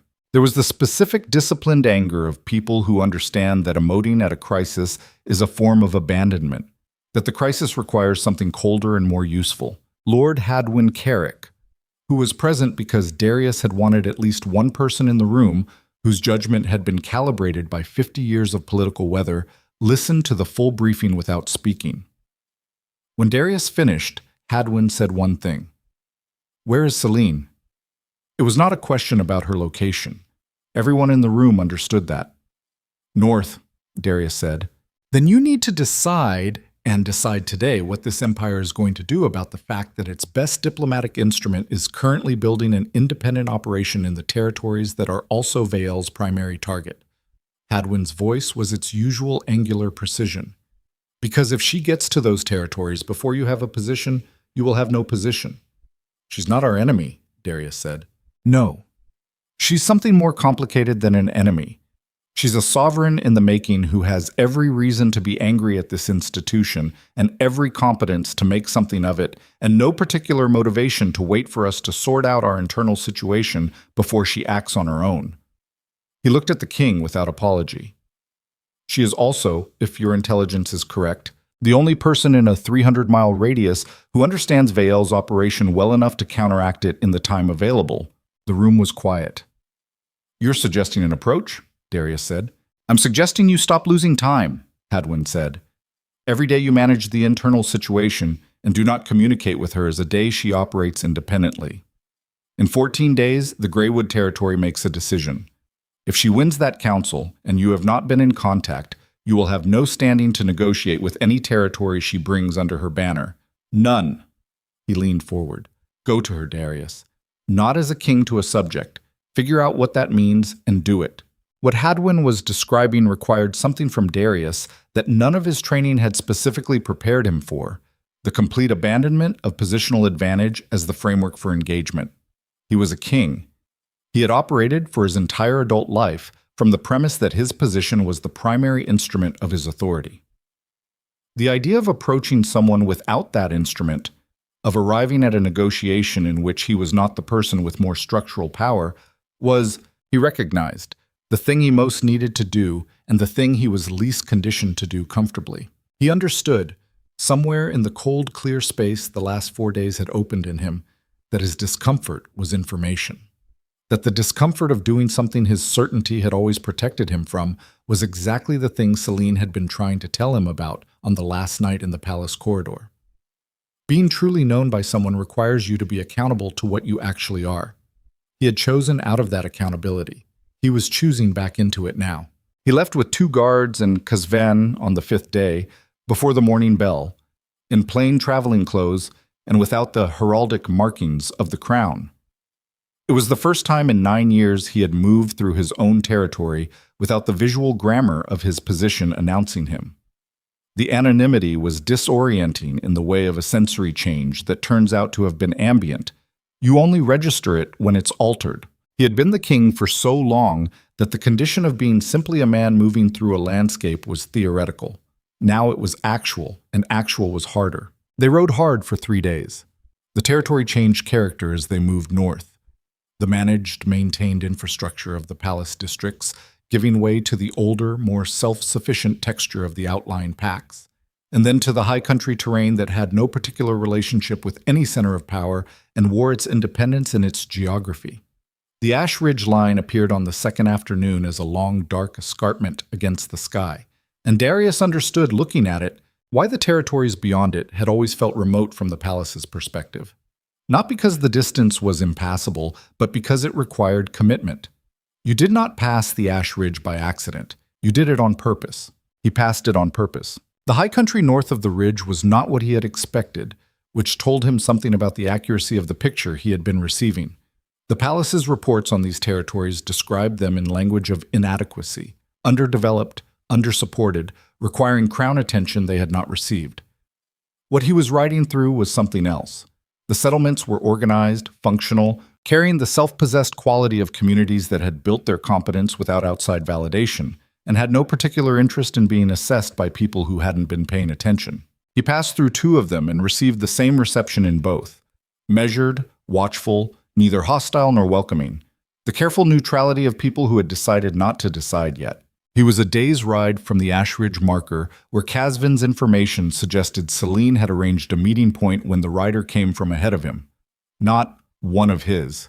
A young woman on a fast horse who pulled up at a distance and looked at him and his small company for a long moment before riding forward. "You're not announced," she said. "No," Darius said. "You're also not hiding what you are." Her eyes were doing the assessment, reading him against whatever description she had been given, or the general visual grammar of a man who carries the posture of authority, even in plain clothes. "She said you might come." He felt that land. She knew. She said it was possible, not certain. The young woman's expression was exactly neutral. "She said to bring you to the marker if you came." He followed her. The marker was a stone formation where 2 old trade routes crossed, out in the open high country where the terrain was flat enough to see anyone approaching from any direction, and there was no cover for any kind of surprise. It was, he understood, a meeting ground chosen with strategic awareness. Neutral in the geographic sense, transparent in every practical sense. The choice of it told him something about the meeting he was about to have. Selene was already there. She was mounted, which put her at the same level as him rather than requiring her to look up, which was either deliberate or simply practical, and in either case communicated the same thing. She was with 2 riders and a woman Darius did not recognize. Older, built with the angular durability of the high country packs, watching him with eyes that had clearly spent considerable time assessing men who thought their position was their argument. He stopped his horse 10 feet from hers. The high country light was flat and honest, showing everything without shadow, and he looked at her in it for the first time in 4 months. The 4 months had not marked her in the way difficult periods mark people who are struggling within them. She looked different in a more fundamental way, not changed but clarified. The way a face looks when it stops performing something it has been performing for a long time and simply is what it is. She looked like herself. He understood, seeing it, that he had not known, while she was in the palace, how much of herself she had been muting. "You came without announcement," she said. "I came without position," he said. "I thought that was more honest." She held his gaze for a moment. Her expression was the controlled, precise expression he knew, but he had learned to read what was underneath it, and what was underneath it was not warm and was not cold, and was not anything as simple as either. "What do you want, Darius?" He did not reach for the language of political proposal, which was what the situation technically required, and what his training pushed him toward. He reached for the thing Hadwin had told him to reach for, which was honesty, and found that honesty, when you have been withholding it for long enough, does not arrive elegantly. "I came to tell you that I understand the size of what I did," he said. "Not the political size, the actual size." He held her gaze. "And I came to tell you about Vale, all of it, what we found and what it means and what he's planning to do in the next 10 days. He paused. "Not because I'm asking you to help the Empire, because you have a right to know the full picture of what was done around you and why." Something shifted in her face, not softening, adjusting. The adjustment of someone receiving information that was not what they expected and incorporating it without losing their footing. "I know about Vale," she said. "I know you do. I know Casvin has been communicating with you." He did not flinch at the admission. "I'm here anyway, because knowing through a message and having me sit in front of you and say it are not the same thing." The high country wind moved between them. Selene's horse shifted, and she held it still with the automatic ease of someone whose attention was entirely on the conversation. "The Greywood Council is in 8 days," she said. "I know. Vale's people will be at that council." "I know that too." She looked at him. "Why are you here, Darius? Not the honest version, the operational version." He did not look away. "Because you are the only person who can win that council in 8 days. Because the Empire's Eastern architecture is built on relationships that belong to you, not to the institution. And because the only way to preserve those relationships, which are also the Eastern Territory's best protection against being absorbed into Vale's network, is if you choose to use them." He paused. "I'm not asking you to save the Empire. I'm telling you the truth and leaving the choice to you." The older woman beside Selene made a small sound that might have been a laugh and might have been something less charitable. Selene was quiet for a long moment, the kind of quiet that is not empty, the kind that is full of the particular activity of a mind working through something it has been working through for longer than the current conversation. "You're not asking for an alliance," she said finally. "I'm asking you to tell me what you need," he said, "for the council, for the territories, for whatever you're building in the north." He heard himself saying it and knew it cost him something that did not have a clean name. "Not for the Empire. For them. Tell me what they need, and I will give it to them." The high country light was absolute and unforgiving and showed both of them exactly as they were.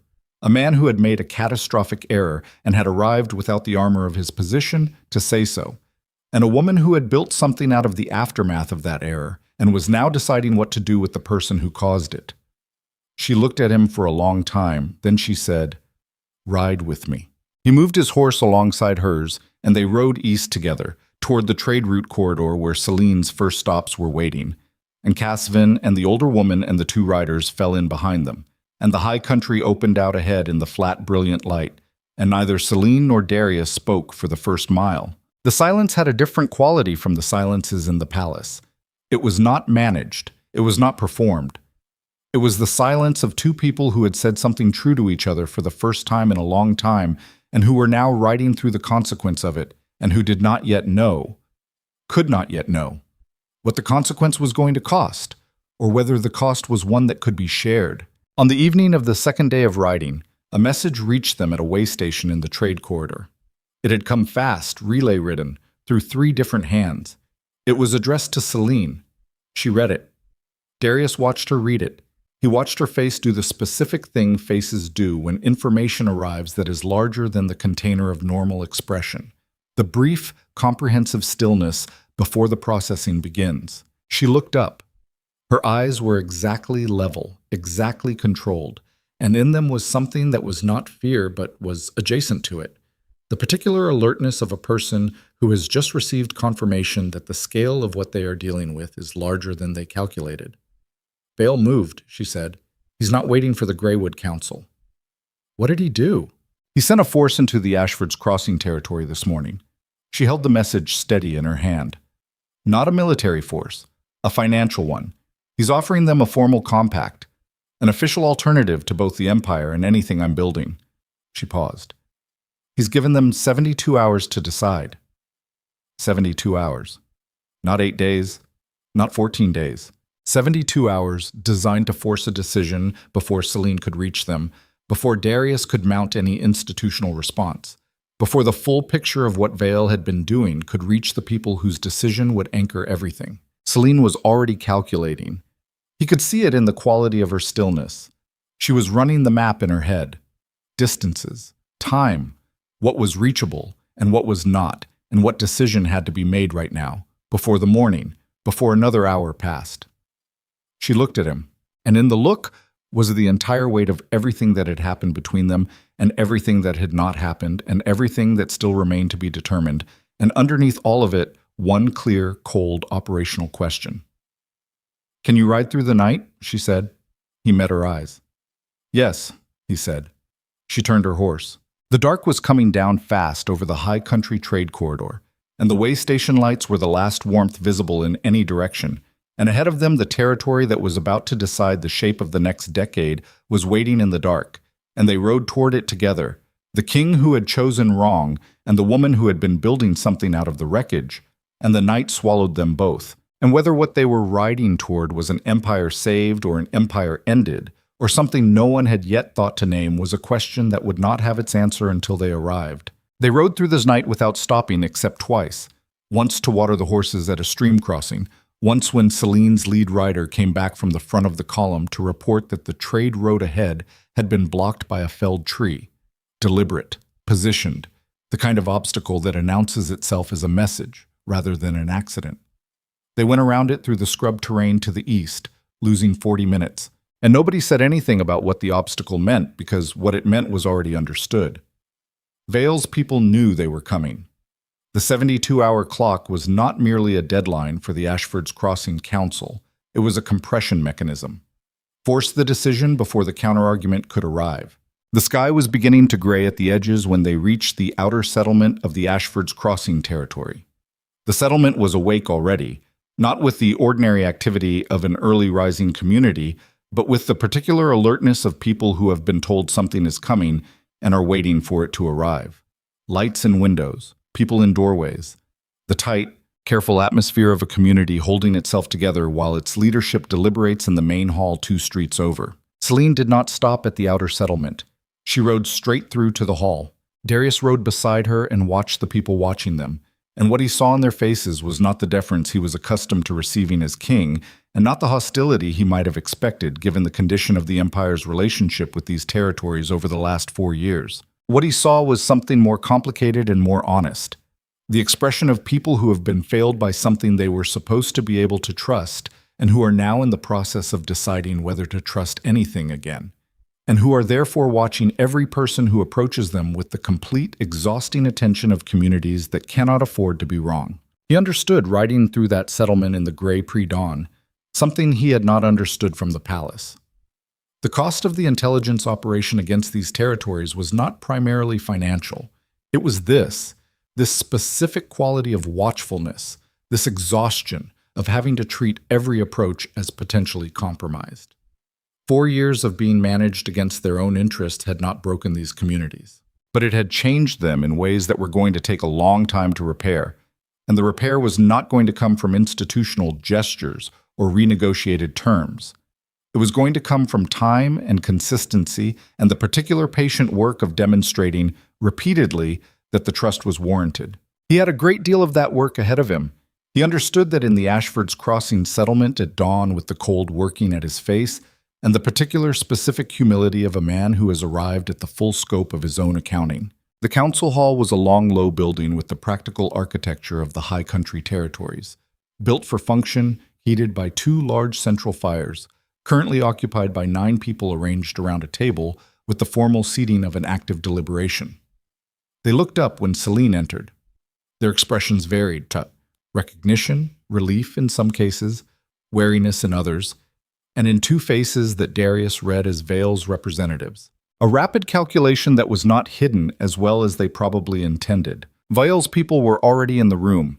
They had arrived the previous evening, which meant they had known the 72-hour window was also a race and had moved to occupy the room before any counter-argument could reach it. Marin Verath, who had ridden the last 4 hours through the night and looked no worse for it than a woman who had been awake 4 hours, moved to a position near the head of the table with the unhurried authority of someone who does not need to announce herself because the room already knows what she is. The council's head elder, a man named Soveth, whose face carried the comprehensive tiredness of someone who has not slept in 30 hours, looked at Selene and then at Darius and then back at Selene with the expression of a man who had expected 1 complication and received 2.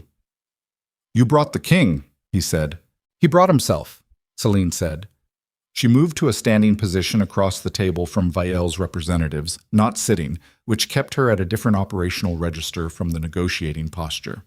"I brought evidence." She set the compiled documentation on the table. Not everything. She had learned, in 10 years of court navigation, that presenting everything at once was an argument for the documents rather than for the truth.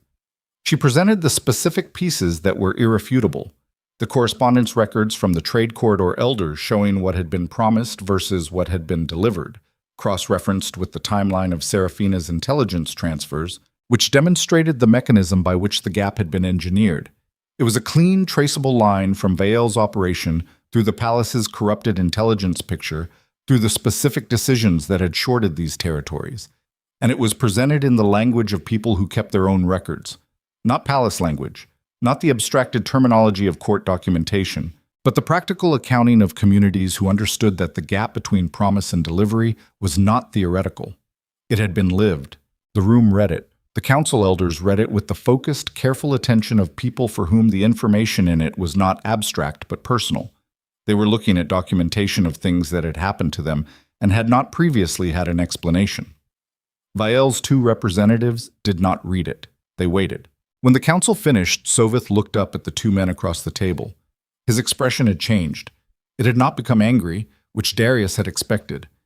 It had become very still in the way of anger that has been compressed into a form that is more useful than heat. "You knew what was being done to us," Soveth said. The older of the 2 representatives was a man in his 50s with the careful, managed appearance of someone accustomed to negotiation rooms. "What's being presented here is—" "You knew," Soveth said. He was not raising his voice. He did not need to. "The terms you offered us last night are better than anything the Empire offered in 3 years because you know exactly what the Empire's floor is, because someone in the palace was telling you. You've been negotiating against people who didn't know the game was already fixed." He paused. "I want you out of my hall." The representative's composure held, but it held at cost. "The compact's offer stands regardless of—" "Get out of my hall!" They left. The room adjusted. The specific atmospheric shift of people in a contained space after a contaminating presence has been removed. The silence that followed was not comfortable, but it was honest, which was a better quality than comfortable in a room that had just processed the information those documents contained. Selene looked at Soveth. She did not make a speech. She had learned over 10 years of the specific labor of building trust, that speeches are what people give when they do not fully trust the substance of what they are offering. She simply said, "Tell me what you need." It was the same thing she had said to Marin Verath in the Vortheld gathering hall months ago. It was the question she had built her entire approach on. Not what she needed from them, not what the Empire needed from them, not what any external structure required. What they needed.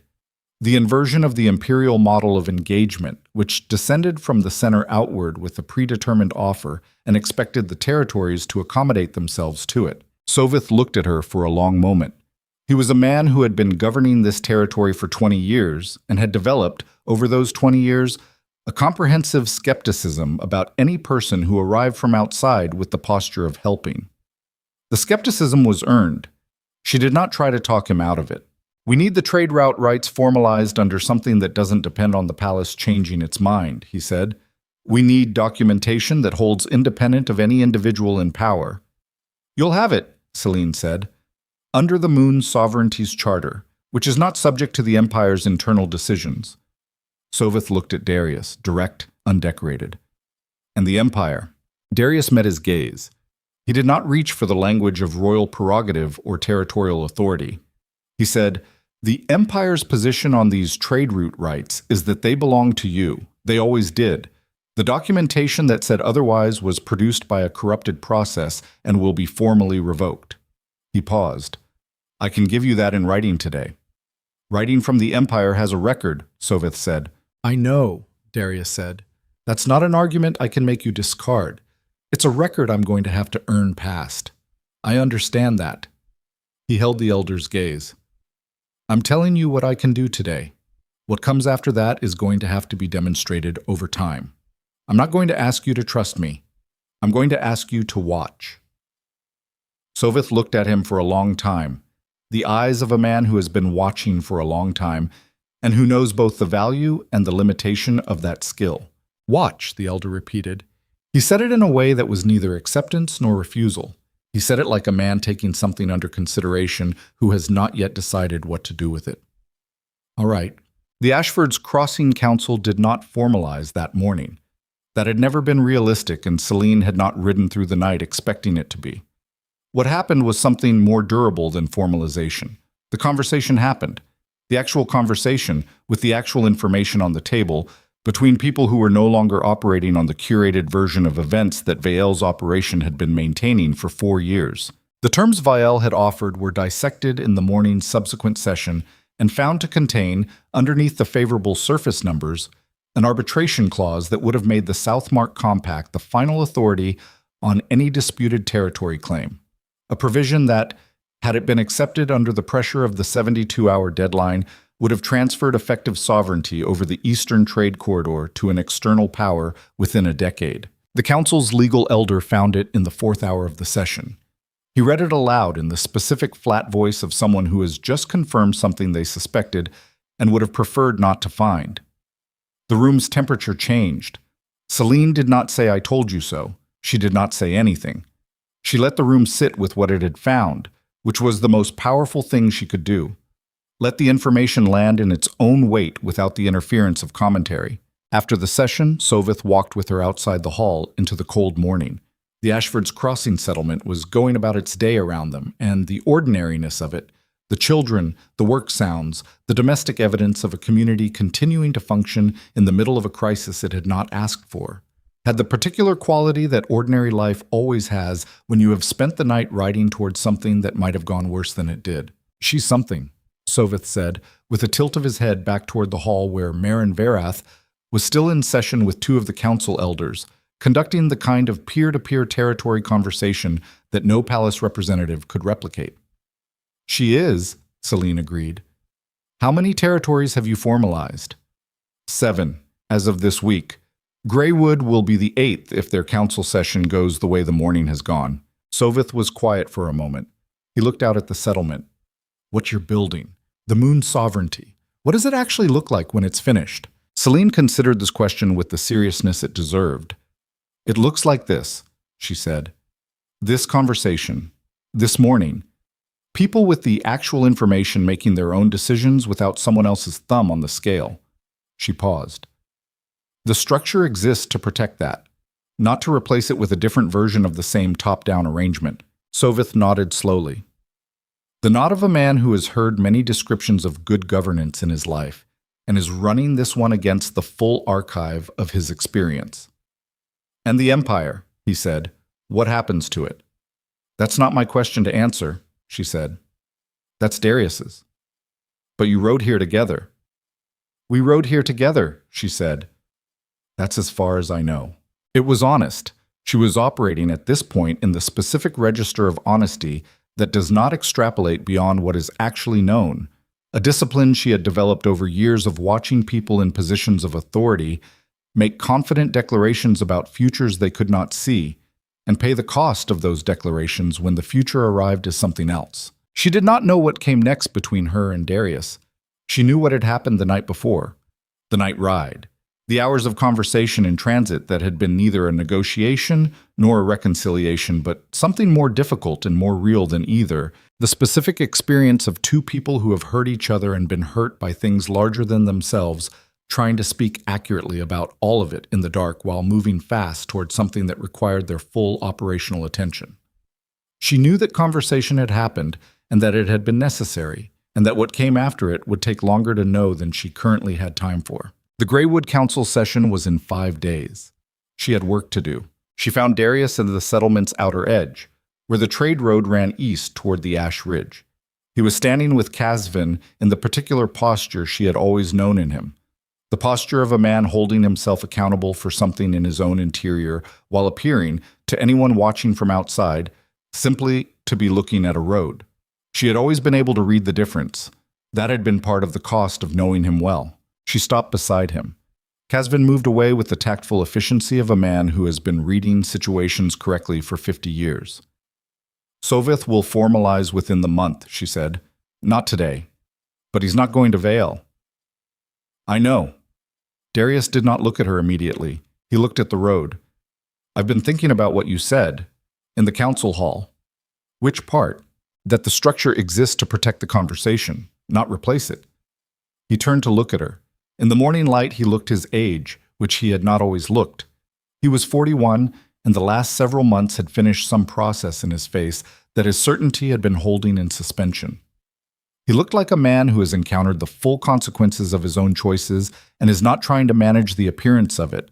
I built an empire on the assumption that the structure was the point, that if the architecture was right, the people inside it would function correctly. You were taught that, she said.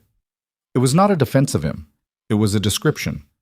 I was taught that, he agreed, and I never questioned it because it worked, or it appeared to work, because I had you inside the architecture making the human part of it function, and I attributed the results to the structure rather than to the person. He stopped. I have been doing the accounting, the internal kind. It takes longer than I expected. She looked at him. She let herself look at him without the management she had applied to looking at him for months, without the protective distance she had maintained since the palace, which had been necessary then and was perhaps less necessary now, in this particular morning, in this particular conversation that had no audience and no political consequence, and was simply two people being honest with each other in the cold. The accounting takes as long as it takes, she said. Rushing it produces the wrong answer. He made a sound that was almost a laugh. Not quite. That sounds like something you would have said to me 10 years ago. I probably did say it to you 10 years ago. You probably filed it under things Selene says that are correct and continued doing what you were doing. Yes, he said. That's accurate. He looked at her. I'm sorry. The words landed without drama, which was the only way they could have been useful, not performed, not assembled into the architecture of an apology designed to produce a particular response, but simply said, in the flat, honest register of a man who has done the internal work and arrived at the statement as a result of that work, rather than as a strategy for managing her. She had been waiting, without knowing she was waiting, for the version of this that was not managed. The palace version, whatever apology he might have offered in the formal context of their last conversation, would have been managed. This was not. I know, she said.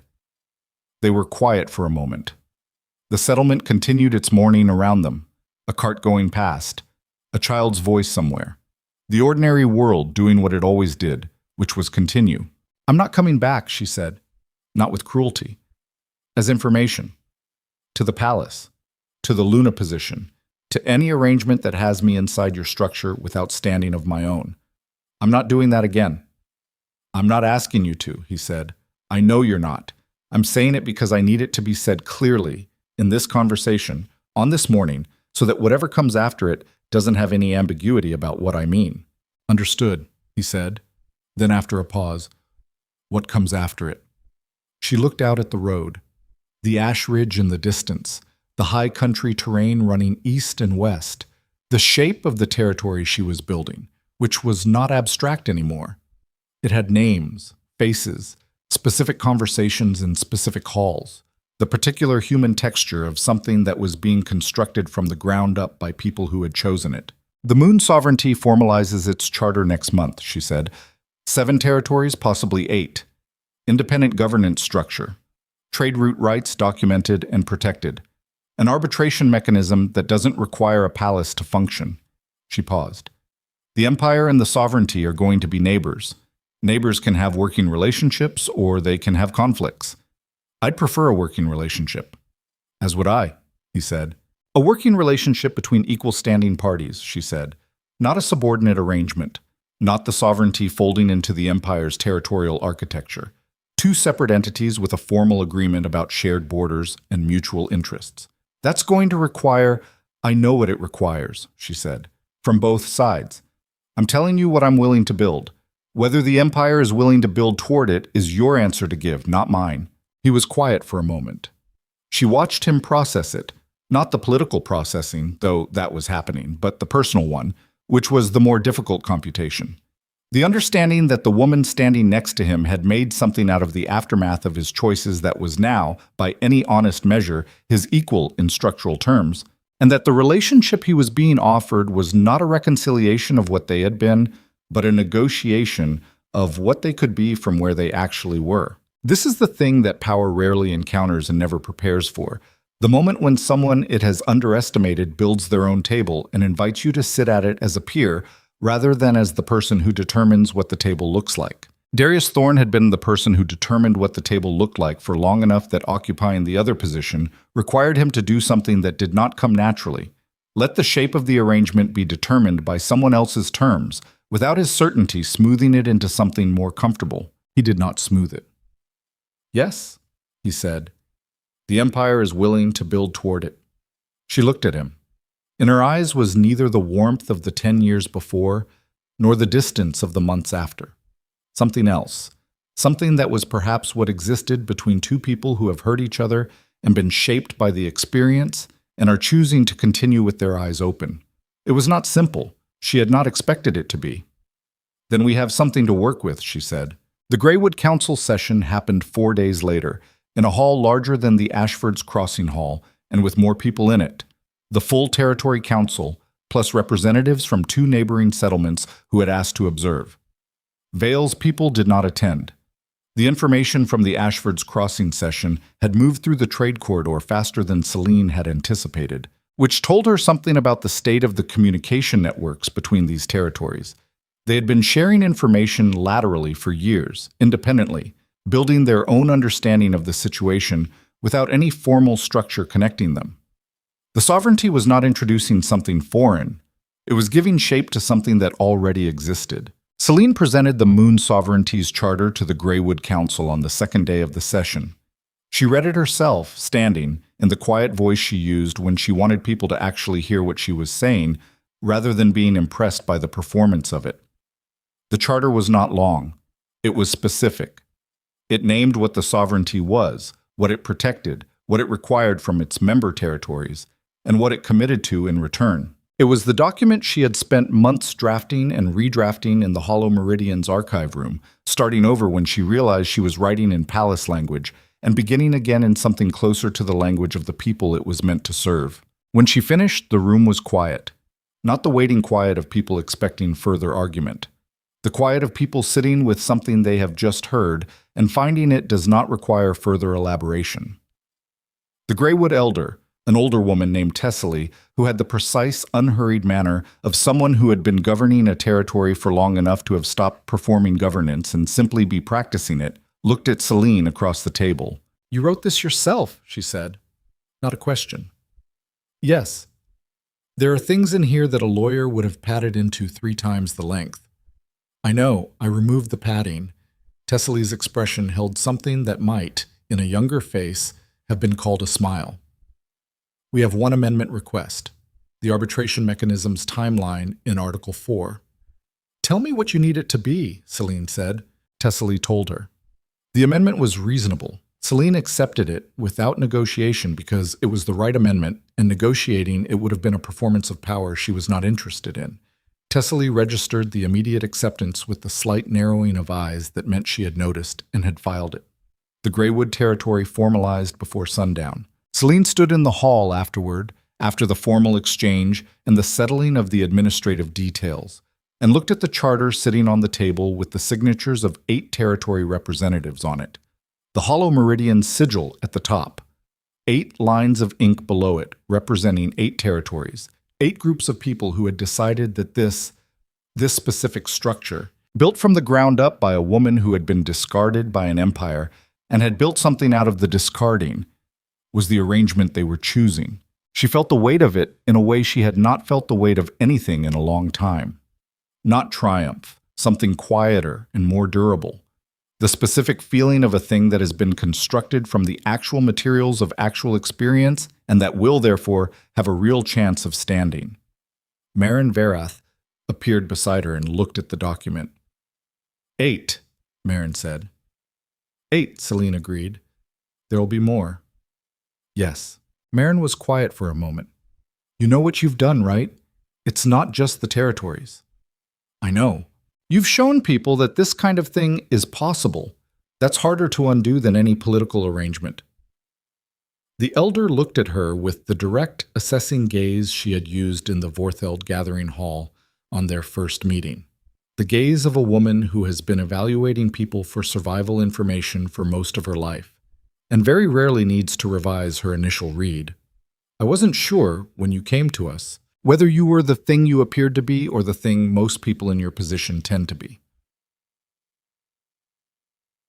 Which is someone who knows what it looks like to care about people without actually caring about people. Marin paused. You're the thing you appeared to be. It was the most complete piece of recognition Selene had received in months, possibly years, and it came in the flat, honest voice of someone who did not give it easily and had not given it casually. She felt it land. She let herself feel it land. Thank you, she said. The night after the Greywood formalization, Darius found her outside the settlement's main hall, where she had been standing for 20 minutes in the cold looking at the stars with the expression of someone whose mind has finally, after a long sustained period of operational necessity, been allowed to set down what it has been carrying and feel the weight of the having carried it. He stood beside her without speaking. He had learned, somewhere in the last 72 hours of riding beside her, that she had a relationship with silence that was not a deficiency, that the silences she occupied were not empty, and that the best thing to do when she was in one was to join it rather than interrupt it. They stood in the cold for a while. The settlement was quieting down around them, the specific gradual quiet of a community settling into its night. Can I ask you something? He said eventually. Yes? When did you stop loving me? She thought about it, not as a question she was resisting, but as a question that deserved an accurate answer, which required her to actually locate the information rather than produce the nearest available version of it. I don't think I stopped, she said. I think what I had was still there, and I also had to build a life that didn't depend on it. Both things were true at the same time. That's how it goes with some things. They don't end. They just stop being the organizing principle. He absorbed this. She watched him absorb it. The specific quality of a man sitting with something that does not resolve into comfort, but that he is choosing to hold with accuracy rather than reshape into something easier. I understand, he said. He said it slowly, which meant he was still processing, which meant he was being honest rather than managing her. The empire and the sovereignty are going to have a working relationship, she said. That relationship will require us to be in the same room sometimes. In those rooms, I need you to be the version of yourself that arrived at the Ash Ridge marker without announcement and without your position as your primary argument. I can work with that person. That person is considerably less comfortable to be, he said. I know. She looked at him. He's better, though. Darius looked at her. In the night's flat, starlit light, his face had the expression of a man who has come through the experience of himself and has not emerged unchanged, which is the only way anyone comes through an experience of themselves honestly. He was not the king she had stood beside for 10 years, performing the certain, contained authority of a ruler who had never seriously questioned his own framework. He was something less managed and more actual. He was someone she could, perhaps, respect. I'll be in the capital for the formal documentation in 3 weeks, she said.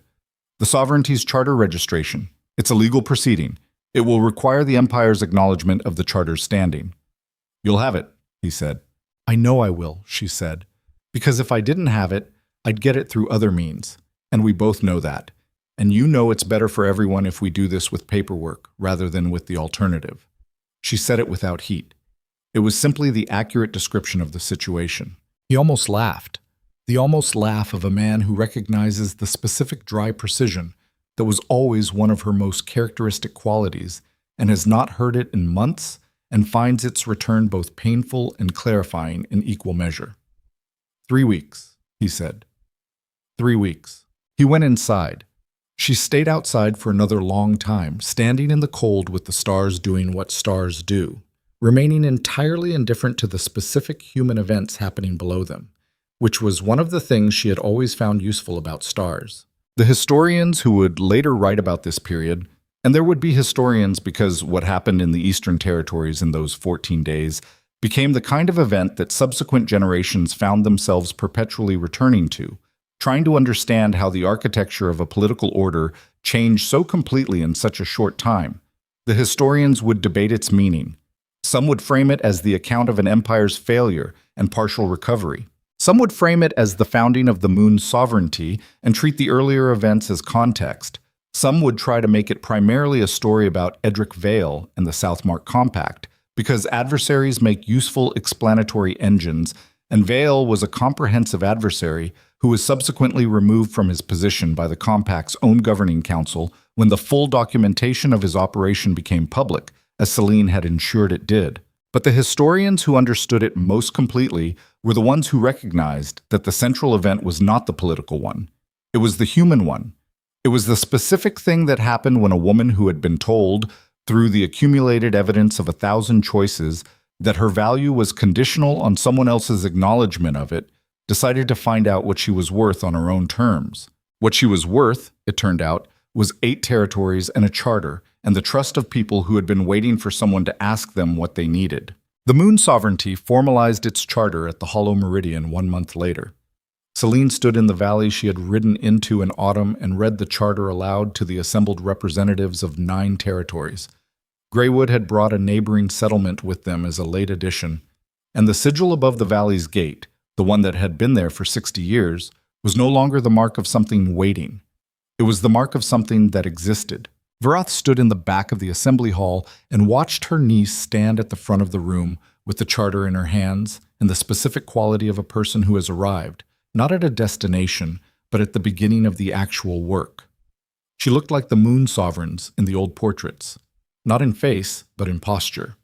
The posture of someone who carries authority not as performance, but as a natural condition of knowing who they are.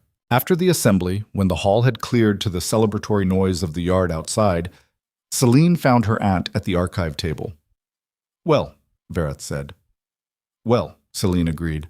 They sat together in the room full of 60 years of accumulated memory and looked at each other with the particular expression of people who have been working toward a thing for a long time and are now in the moment after its arrival, which is quieter and less dramatic than anticipated, and also, because of that quiet, more real. "Your grandmother would have," Varath started. "Don't," Selene said, gently. "Let it be what it is, not what it means to the lineage. What it is." Varath looked at her for a moment. Then she nodded. The nod of a woman who has been holding something for 60 years and has just been given permission to set it down. Outside, the hollow meridian was louder than Selene had ever heard it, the sound of 9 territories worth of people discovering, in the specific experiential way of things you have to be present for, that the thing they had been told was extinct had in fact been alive the entire time, growing in the places nobody thought to look, becoming what it needed to become in the time that was available to it. Selene sat in the archive room and listened to it and breathed and let herself be, for this specific moment, before the work resumed, exactly where she was. Not the Luna who was left behind, not the woman building the counterargument to her own abandonment, not the political instrument, the diplomatic resource, the indispensable person who was never given the formal standing that her indispensability warranted, just herself. In a valley that was hers, at the beginning of something that could not be taken back. Some years later, when young rulers came to Selene Ashford asking how she had built what she had built, And they came because the moon sovereignty's architecture became a model that other territories looked to when they were trying to build something that lasted. She told them the same thing every time. Not a complicated answer. The complicated answer was available in the historical record and in the charter documents and in the accounts of the people who had been in the rooms where it happened. The simple answer was this. She had learned at enormous cost the difference between being necessary and being valued. And once she understood the difference, she had refused to work for the first without the second. And that refusal, that specific, difficult, costly refusal, had turned out to be the thing that everything else was built on. The ruins of Edric Viel's operation were fully documented and entered into the territorial record within 6 months. The Southmark Compact replaced him and sent a formal communication to both the Thorn Empire and the Moon Sovereignty, acknowledging the operation and severing its formal connections to the Eastern Territories. It was a diplomatic formality and everyone understood its limits, but it was also a public acknowledgement, and public acknowledgements have weight regardless of the sincerity behind them. Darius rebuilt the Eastern Alliance architecture over the following 2 years through the specific slow work of demonstrated consistency. Not all of it held. Some territories made different choices and had the right to make them.